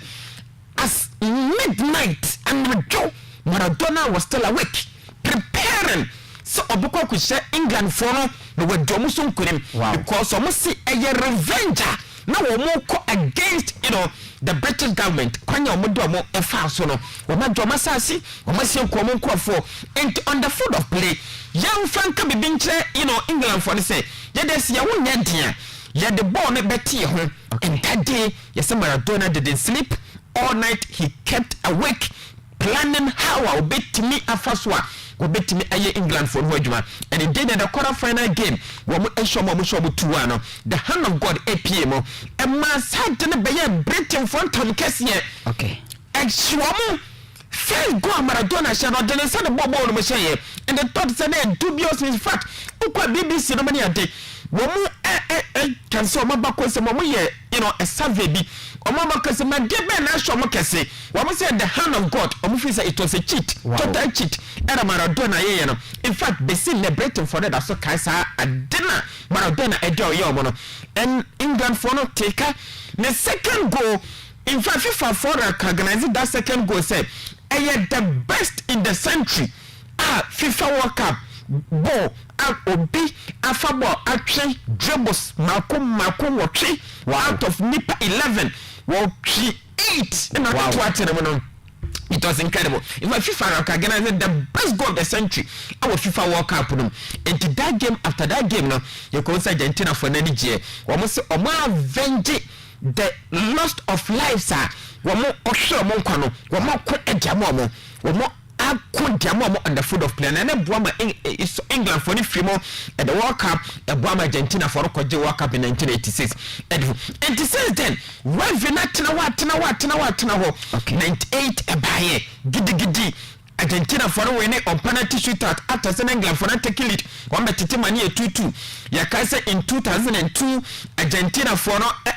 your friend say England, Argentina 1-0. Imagine 98, you know that Beckham come say penalty. In 2002, Japan Korea, Beckham share penalty 1-0 and England for and when over Argentina for and since the America anytime England and Argentina based on a wifey because of the Malvinas Islander. What we feel say England for a day kukwasa kwans dubious means and over fast here then and the J assassinated from us. And to bought this particular World Cup in the semi-finals, not that they had that at the back of their mind. As a Kwambiasono, yeah, quite the side where Venedig, yeah, they did 100 years, it's still there. And I did before one, I feel so that a England for the take lead, no being so by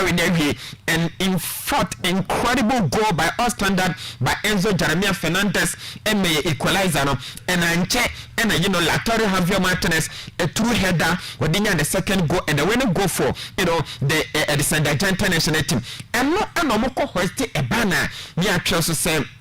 Malvinas belongs to the Argentina and OSHA FIFA regulations a code of conduct clearly stated against say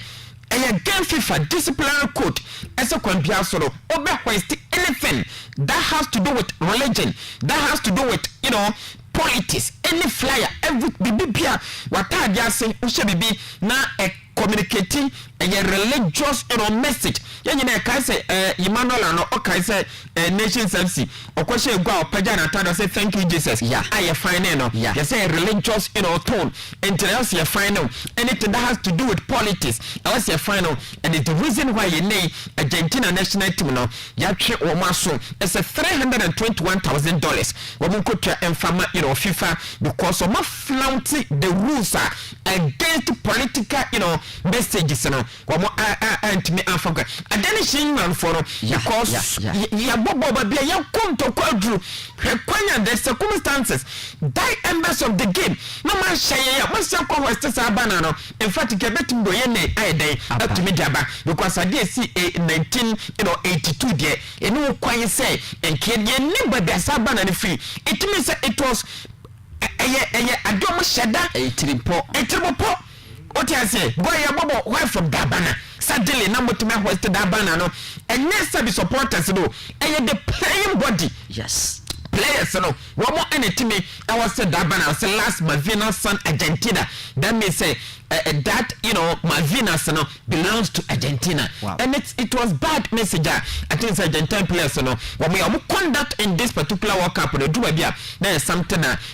so bad at the moment. They are professionals enough and now we thinking say as a political tones in the and you can say yes petty on the foot of play I was suspecting say and then come yes something mature and you can say come yes because a game and you can say travel beyond the game equal political at the same circles it was unfortunate and many FIFA for a game with that suspension World Cup qualification games and Penifar can say next two official games and Penifar can say about 2 matches a limited number and it's a stadium number boss on a funny per 10,000 also more than funny per 5,000 for 2 consecutive games a bit to me I think it's and FIFA for the problem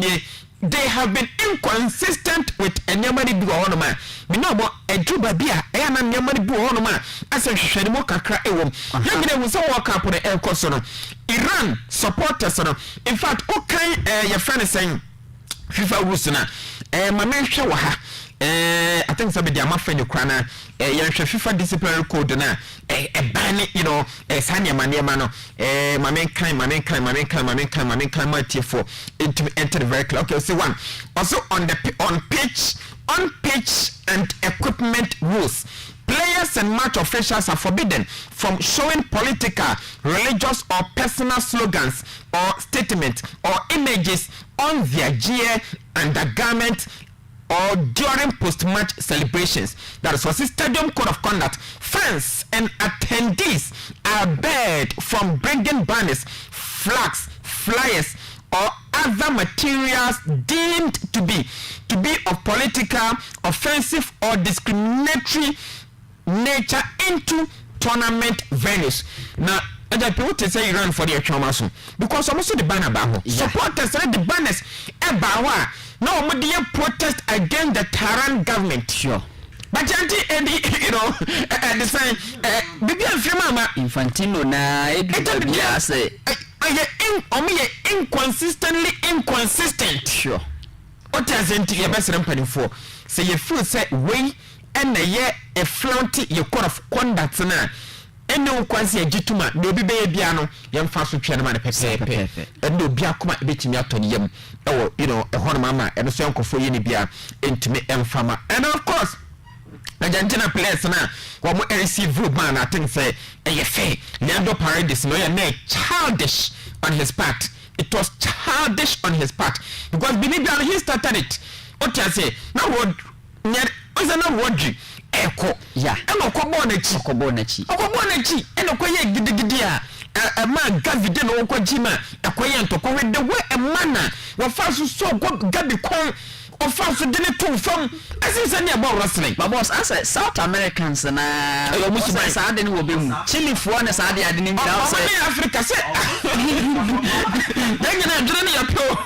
South Americans nie Africans nie just ye bibia so na re mo map no omo map na amafo kwa o believe be say omo map na ne ye ne omo nyina bom and originated from this area same area and your friends earthquake BC ye ne muti ye ne no koto but na omo map no mutum twa mutum so kase ne be ye it adwene ne ye pe and moreover most of the South Americans ne ye nkofa ye form free Africa sure and through slave trade no slave trade no ye dom ye den ekogu on majority of the nation the say Brazilian players can no master tia go mo ye omo DNA trace omo roots to Africa e ma Vinicius nchi efrimoro at the same Cameroon e ho no mti sa ye de adwene ni nyina ye de ne ye ba omo ni Africa de pepe go what stay there European team ekwa ko face South American team na ope team be are prepare for that match na most of the times omo ta ba Africa ebe bo African teams no e prepare omo ho to face the South American teams so omo ni Africa de yesu ben ila no let tell us be me fufu kakra ya the race na ya omo ye black kakra bi dia omo nyina duka daya enti Leandro Paredes nyame no kre and answering that game ankasa referee gina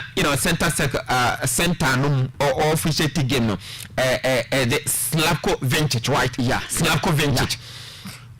me what is lenient on numerous occasions na video bi aba na or can consistently and the Messi say Casatro number 5 no I just obey yellow card obey the second yellow card who referee who judgmental that guy should have been shown the exit obey the console stay more than 10 minutes on the pitch basa kwa odi ba game kwa buga ensem who sabi tina matches odi agora beginning of the matches now be say am red card beginning of the matches now be say Antiana referees no bi hu ni say o yes o say the game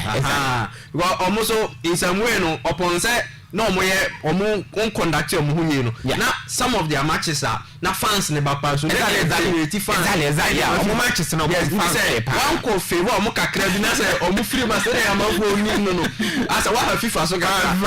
when na referee ni lenient about them because of some attitudes now code of conduct because of style of play ne how no generate ska edema FIFA anything na referee me hwa na so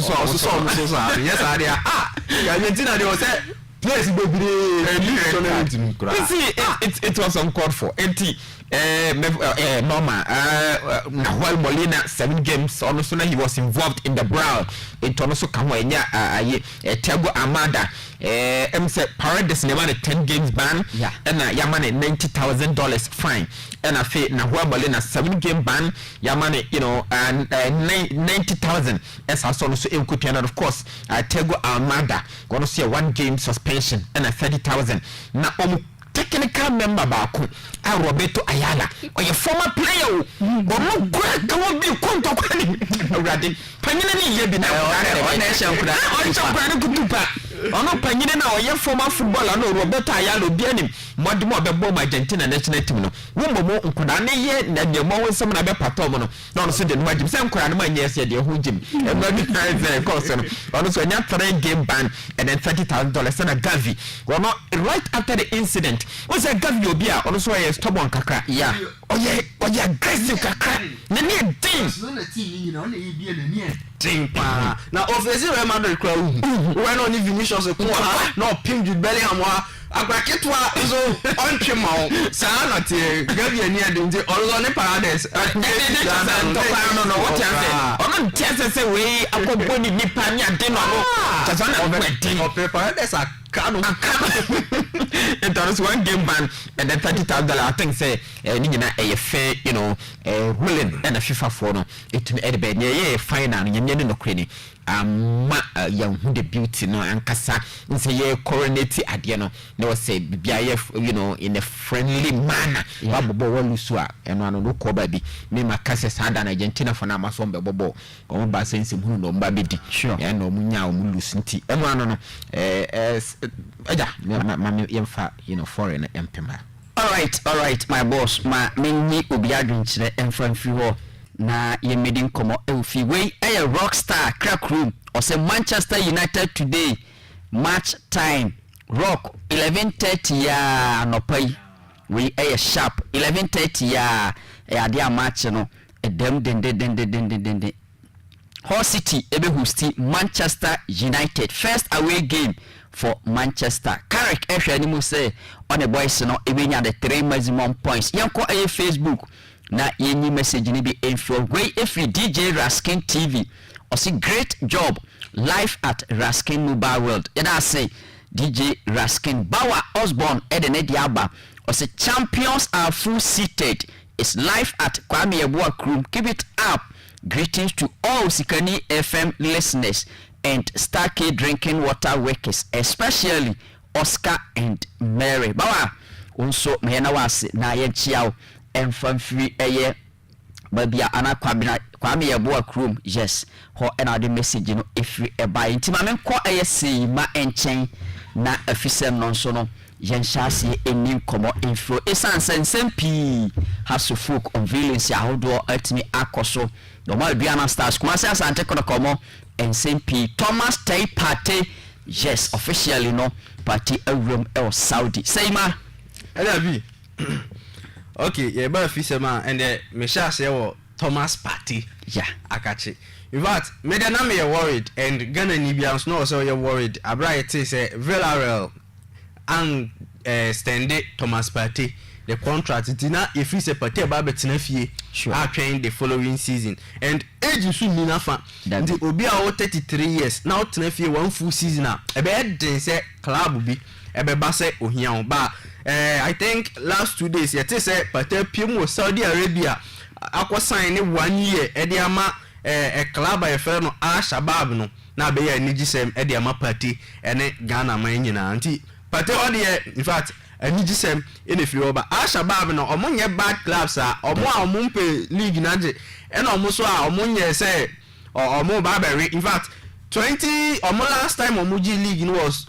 2011 2012 be 14 years in yeah omo touch league no last season etwam ya Ronaldo mu lift trophy no na omo da 13th the see ade omunye so omo re na omunye so omo ba beje but then Partey ko pie mu ho no e be bo omo apushi omo aba animu kakra na ya ni gisem pa e de ma oman kronkron Ghana and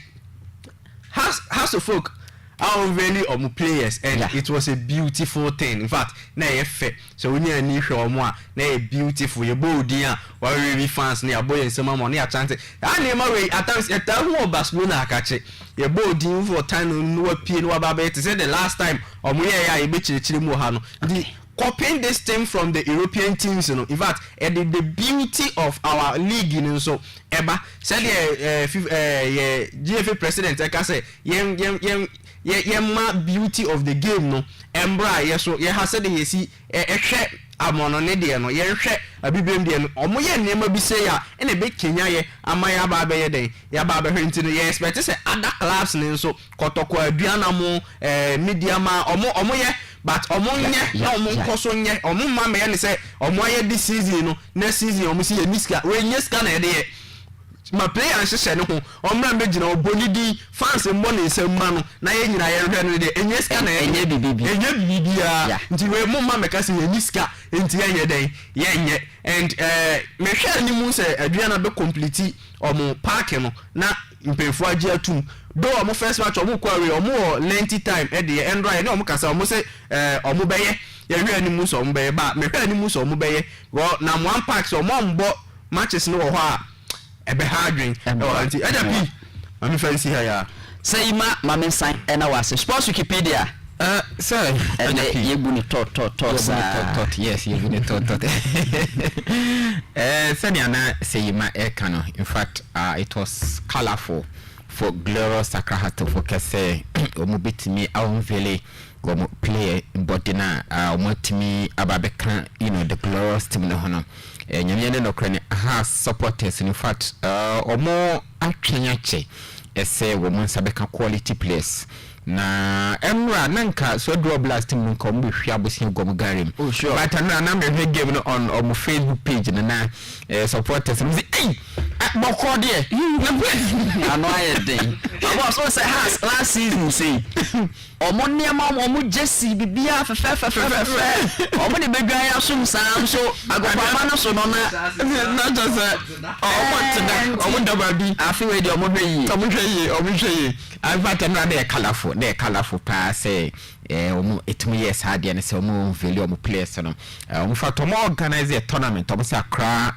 the same Accra invitational tournament, right? Yeah, Accra invitational tournament now. Yes, so for you be ma you know no clubs no so did the same thing and the pim so enra mo game in the Sana Medical Kasodro or Blasidi can show 2-0 first half no but the second half Akudano Alice Banso adudona friend say Messi Akudano go share no nyame no kren me hese me nsabe kana media ma producer an kwade ato you know afide no sama enkofo also timahwe. It was great goal and Akudano in fact this is a boy Kotoko any ebony FC so kai say go mo ebo friendly game ewo adakuja ache no and Nakuda we boy you know. And in fact after the game now almost every Kotoko supporter ebe pese the management no ebe to nsa e dia free Akuda no say omisia kan emfama the glorious and as commercial san Kotoko team no and Alaja can be smart or yeah na okoya okofa you know boy no etumi edene buy ha me da to ayi no so okofa Akuda no edene be pie mu Accra enwa kono otumi aye den wotumi officially wabejo ne glorious Accra so in fact wasenya collab kwa eko you know the black metals of Ghana enwa no so eko akosi academy in fact enwa the goal it was fantastic goal by all standard and Akuda no etumi share and then sana na me kano na supporters were not happy especially boy game one kasa wo probably my honum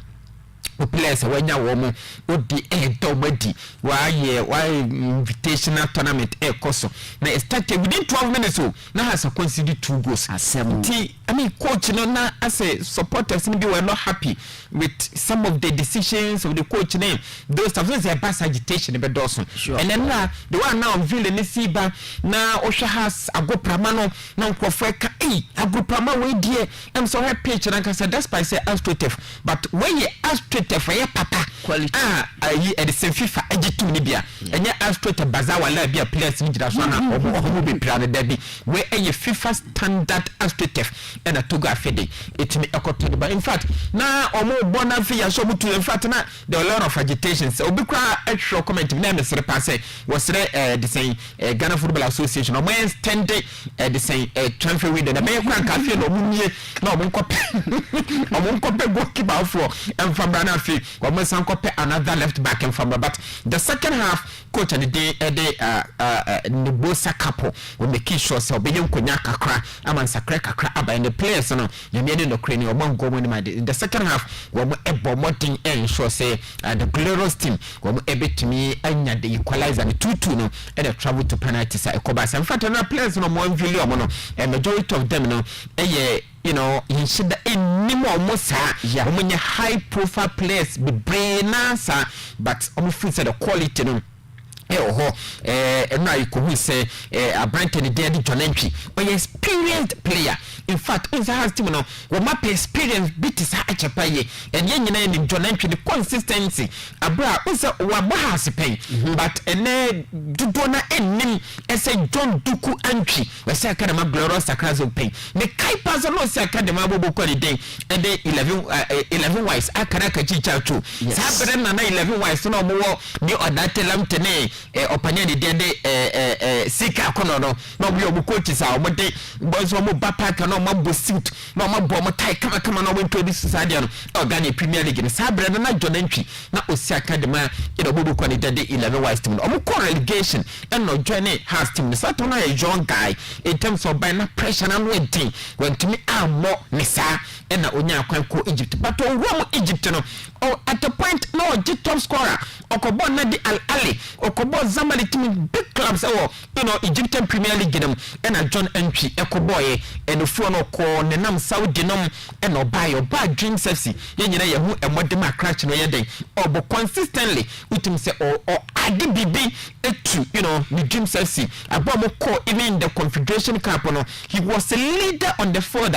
making sure say has team Dreams FC team na sabre no wo ebenya nkonimde and sab experience ni bi and ana has supporters no wo mo epe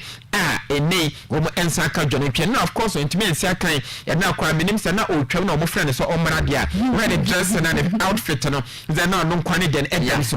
according to me investigation chema em so ko hebo ni bi ena mpanifo se so abehebo ni bi dia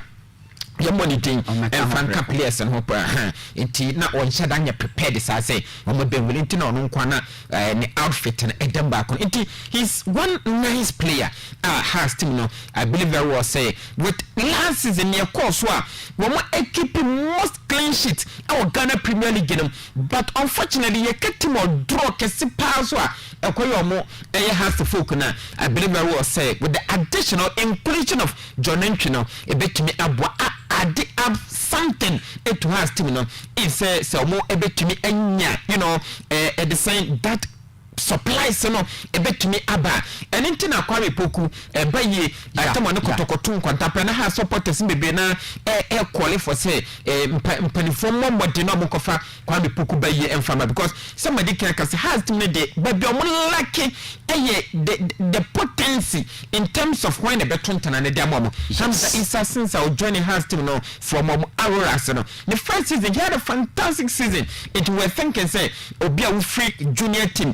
promote wenya that akwenya no awisi academy senior team na nkasa now first season I think he scored around 13 goals or so edema has team in the first season entinanka dodo na ewo gidie mapase the subsequent seasons na wabenya a test of the Premier League na and can experience ne be kosoro ama watimi aiden aboabo team but in the season one so acha 4 goals wacha 2 goals ni adinti no na enemo ho ne de ne mienu no kro no mo lakini ma last season omokofa Frank Abora Doku edene baye but unfortunately for Frank Obano so the same thing I think throughout the season kwano was less than 4 goals and the man has team no Premier League no and no money no money down so into the inclusion of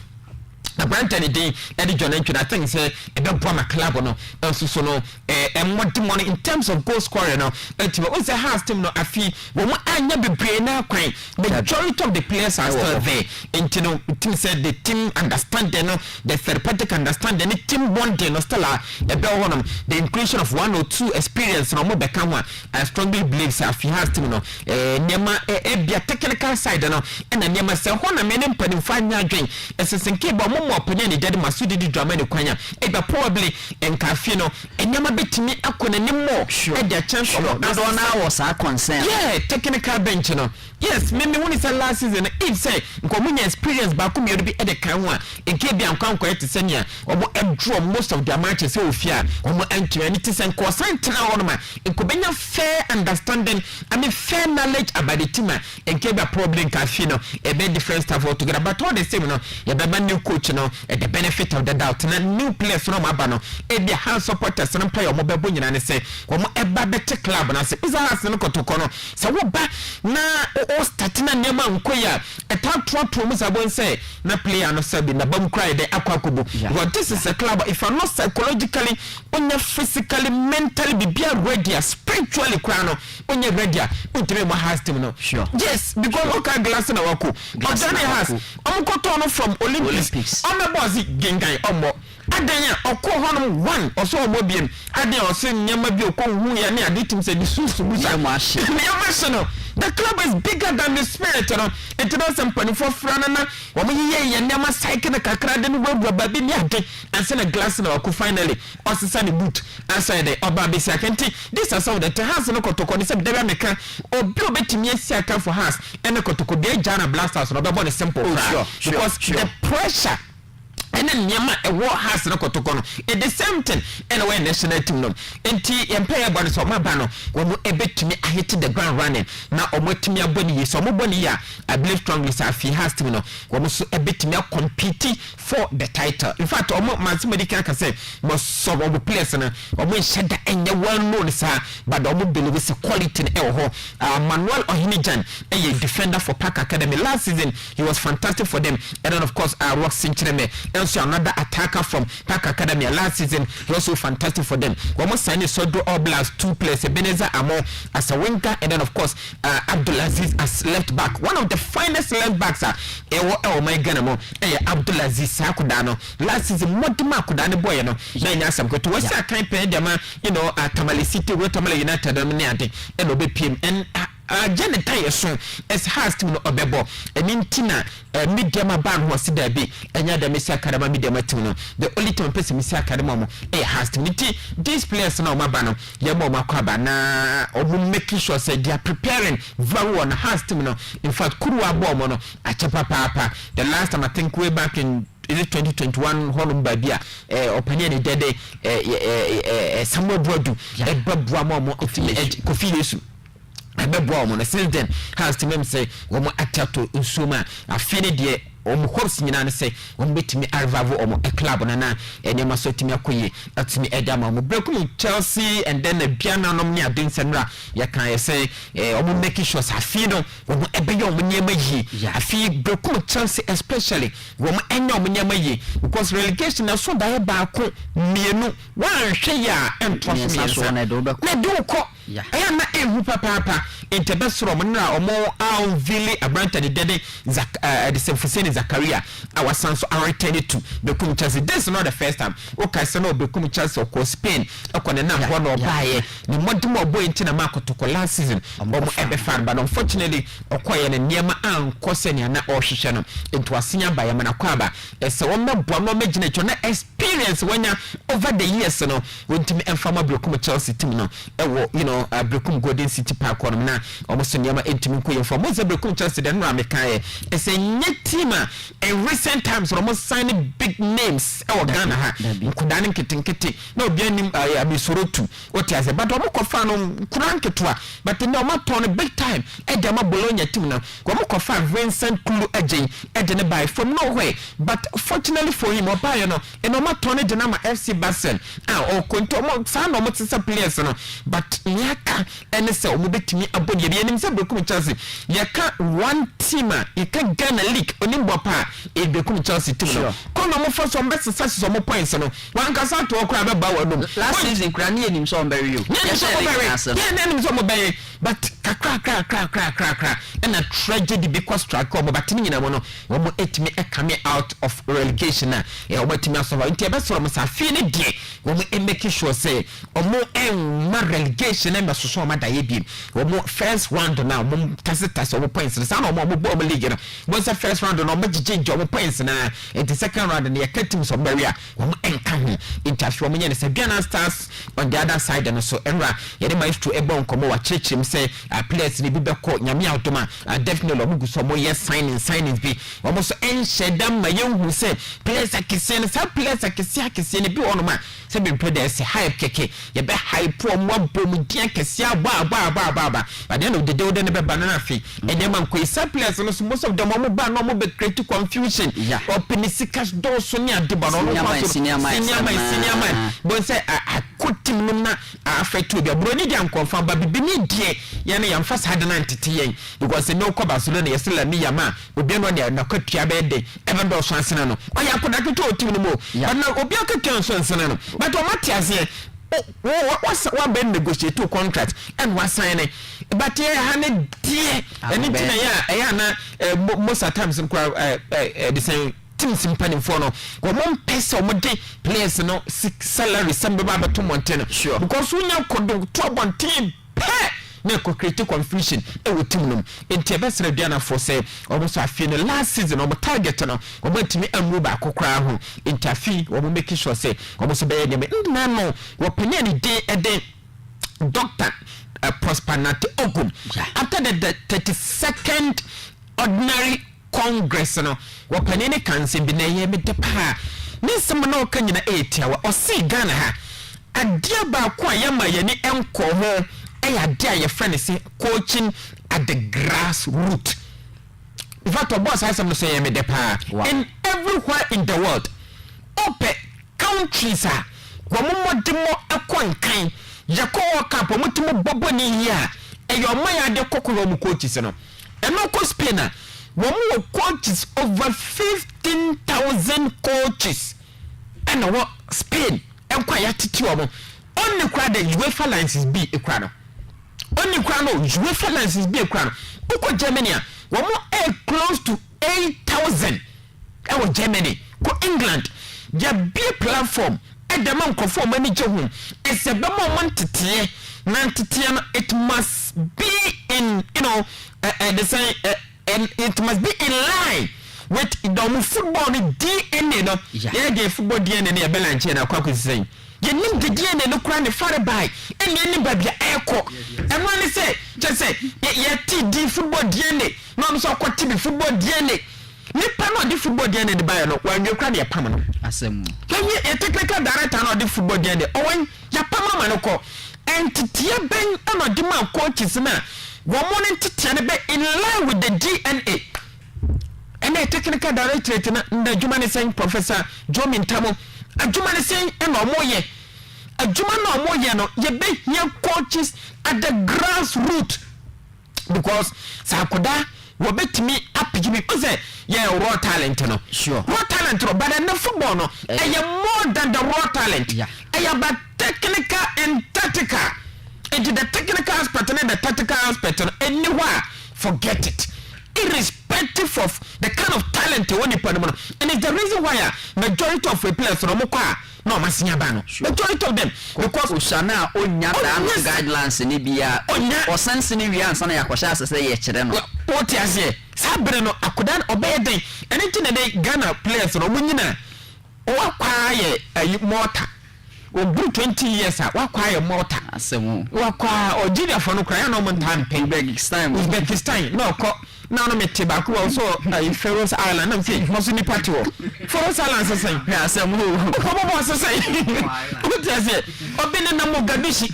say what I say because omo lack nyaman why from enkodabrem say quality coaches me deploy to the grassroots I believe strongly say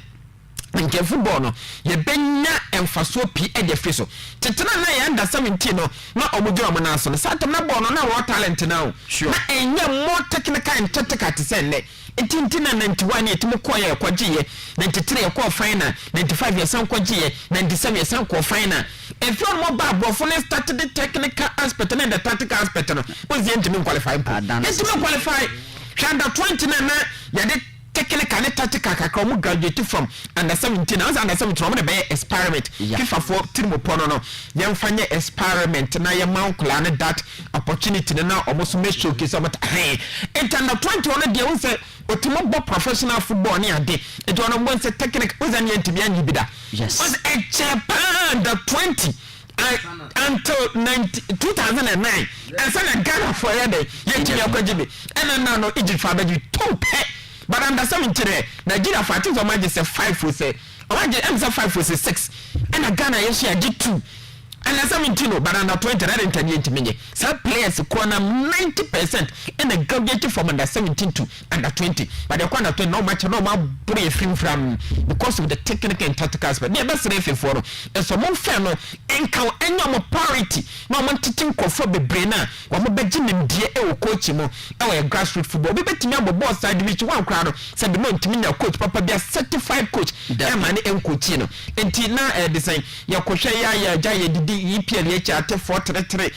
3124. Yes, yes, will be that's the young titi coaches now with to be one could have no more call Adi when she talent yan say to me a common let's sell coaching. Many as a mobile crab coaches Mobile coach went to Mama call when chilling the 13 district, where 13 districts, 30 phones of phones, yeah. What you say? More talent, no, but you're making sure say ben nature talent, no. Now it's me and me above Diana, a friend above Diana, echo pa, baby, bishop, but that's it. Mamena was sports Wikipedia. We Asari Bruni Frederick. Yes, I say good work, say. God bless you and all the crew are monitoring live from Sunyane Abisimti. Ugram ewa Abisima say Ubruni. Yes, and Nehwana Owa or monitor Jumadine live. Shannon so Doma West, Yamo Frano, as we speak omo Sunyane senior high utumi say preparations mapano eguso a ekoso ne nyina eya ahoboa omoye na omutimi ede akowuram ewo inter-regional competition a ebekoso ewo the nations anase Legon sports stadium ugram ewo Legon ewo Accra ho ena dwumadie no ebetimi akoso 17 students ena so far so good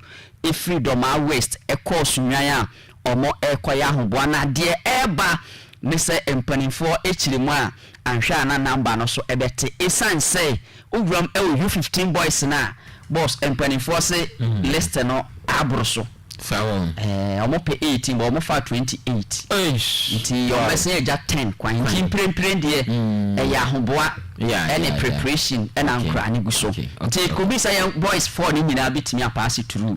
and it could be say bi anaba ko bi so aiden assignment nti prempren de oya wofo a uko tudwa ni mu ana watimi abompaye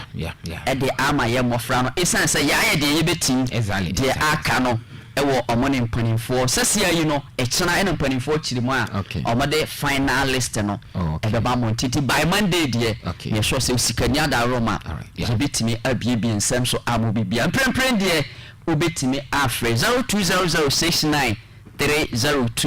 0244 094378 0200693025 0244 094378 obetimi afre abadwumadie no so na ode wadwenkyere aba be so hyene so enne weekends aka simano enkono na dubako etimi abo be first caller ewo ha yenko na yinkodi nkomo. Good morning. Hello, good morning. Me pacho di ne ba bia free Eda Padmo Adokrum suma. Eda pacho mi team free Adokrum. Eda masini jumadi amudi. Amen. I school for you na me kan wa sen kakra. Okay. Na me na edara se yankura no osha the original do the nyado do a omo ede aka original ayi no. Yeah. Tingo. The social event kan 17. Yeah. So far that is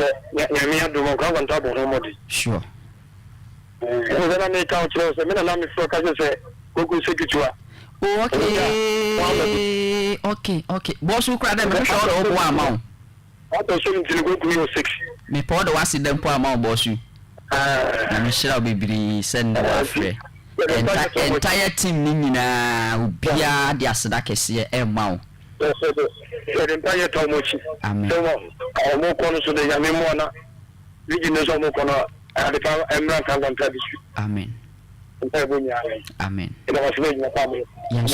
Yanso yada ase ewo nso o support wa ultimi ede ama mofra no abribia obetimi akoso afre na ode wadwenkyere abeso dwumadie no so 0200693025 0244 094378 memfa ofofro nso ewo ha.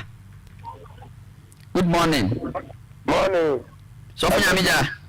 Adabi apomi ye de nyamiado na wo so nyamiado ma hoden wo ho ye be nyamiaso esi hase for mo unveil mo jesi ni mo players you mate o so ni brani ma nyami sra mo pa amen aka me kan hase for no yes na ye kora no yes no o mo ni ye ana play for na sami da no so no o mo bo me ban ya kro na has for nti mo nje mama fonsrewe the kind of glass ya me kan ma ba nyankopon enka osohu sofo nyamija eno dia ode eba nti has for no sofo nyamija echirimu last season say ya ene koye adede jesi ewi achiri no na ye twen efaebo this season de mane nkoye jesi nkoa ena unveil nkoa voice no entimi emmobo no obetimi akoso a afre ede odie abeso dwumadi no so sene so sima ennumachi ade adubako ebebo ebesore enkunwa kese ne so nti prempren de yosima nnuma obetimi afre na ode support no aba abe support dwumadie no 0200 693025 mamemfa obi ewo ha. Good morning. Good morning. Pacho din ba bia akasa free. Pacho Fremont Karim Fefu Maham Point. Mr. Abdul Karim Pacho me nti. Kaja house and Kotoko food over your okay. The back with the house and the Kotoko and okay. What's about Yɛrase ɛna wɔn nso wadwenkyerɛ a watimi ɛde aba still platform no ɛyɛ afrɛfoɔ no ɛde mprempren deɛ yɛhwɛ mu anim sɛ wobɛtumi akɔ so a na wode o support aba nkɔmmɔ pii ɛna yɛadi fiti ɛyɛ amanɔne ɛtoatoa mu saa asan ɛde abɛduru fie ɛna fi yɛadi nkɔmmɔ about yellow car yɛn kwadaa na mprempren ɔmo akɔduru sunyane no na my boss interestingly When you said Doma West, teacher Nibako, Esan Kaho. Oh, okay, Mr. Allergy. Okay, Bono, you know, on a kosher voliness. Wow. Allergy, wow. Timu said Doma West, I feed dear, oh, say, Namiesia Berry. Wow. Bono, you know, a teacher, or Sna kosher volley team, so no. Oh, okay, let's say, wow. And young was say, an Islamic mobile volley now. Omo etimbo modern pa omo timbo modern yenanasi Mr. Padmo I was elder elder nyamishano kese wa chirasa oye a concerned citizen sure e demand manfo nyama e kwachiwa onhwe mane nkwachiw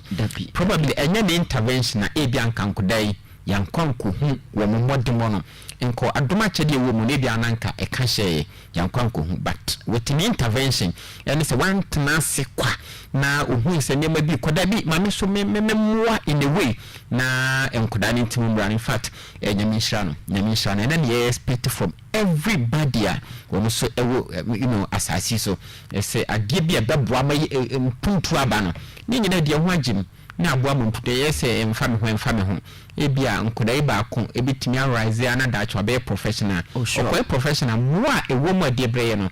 enya asem ketwa da bia de side many day example yeah. Pogba why skip me kafra sign brabio yes OSIKANI this year never give up I'm fancy wa good morning Pogba. Good morning Jafi apomi ade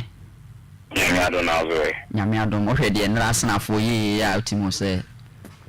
ahode ma power Nyame ase so ye minze ne studio asanko kwa imeboa ene sa ti o sini ye no kwa ba second asemu no wanye ne se nyi zo bia bia aba so wan go school wa juma do so mu go school de ma juma bi visa eze na no miti interview abaye won kura no hono that means vision so ade mo say be 2 years time bia de brown fu na mo beji aba oh sure e de nyame aze so vision do so nyame sham na me ma kunkum ba gara start oye dana enini so tiave Spanish start in La Liga EPS started ya ni bi ba bia u so tiave no I'm 7:30 madu di na kono so tiave but I go no be da if feed the you say me da be da feed the numre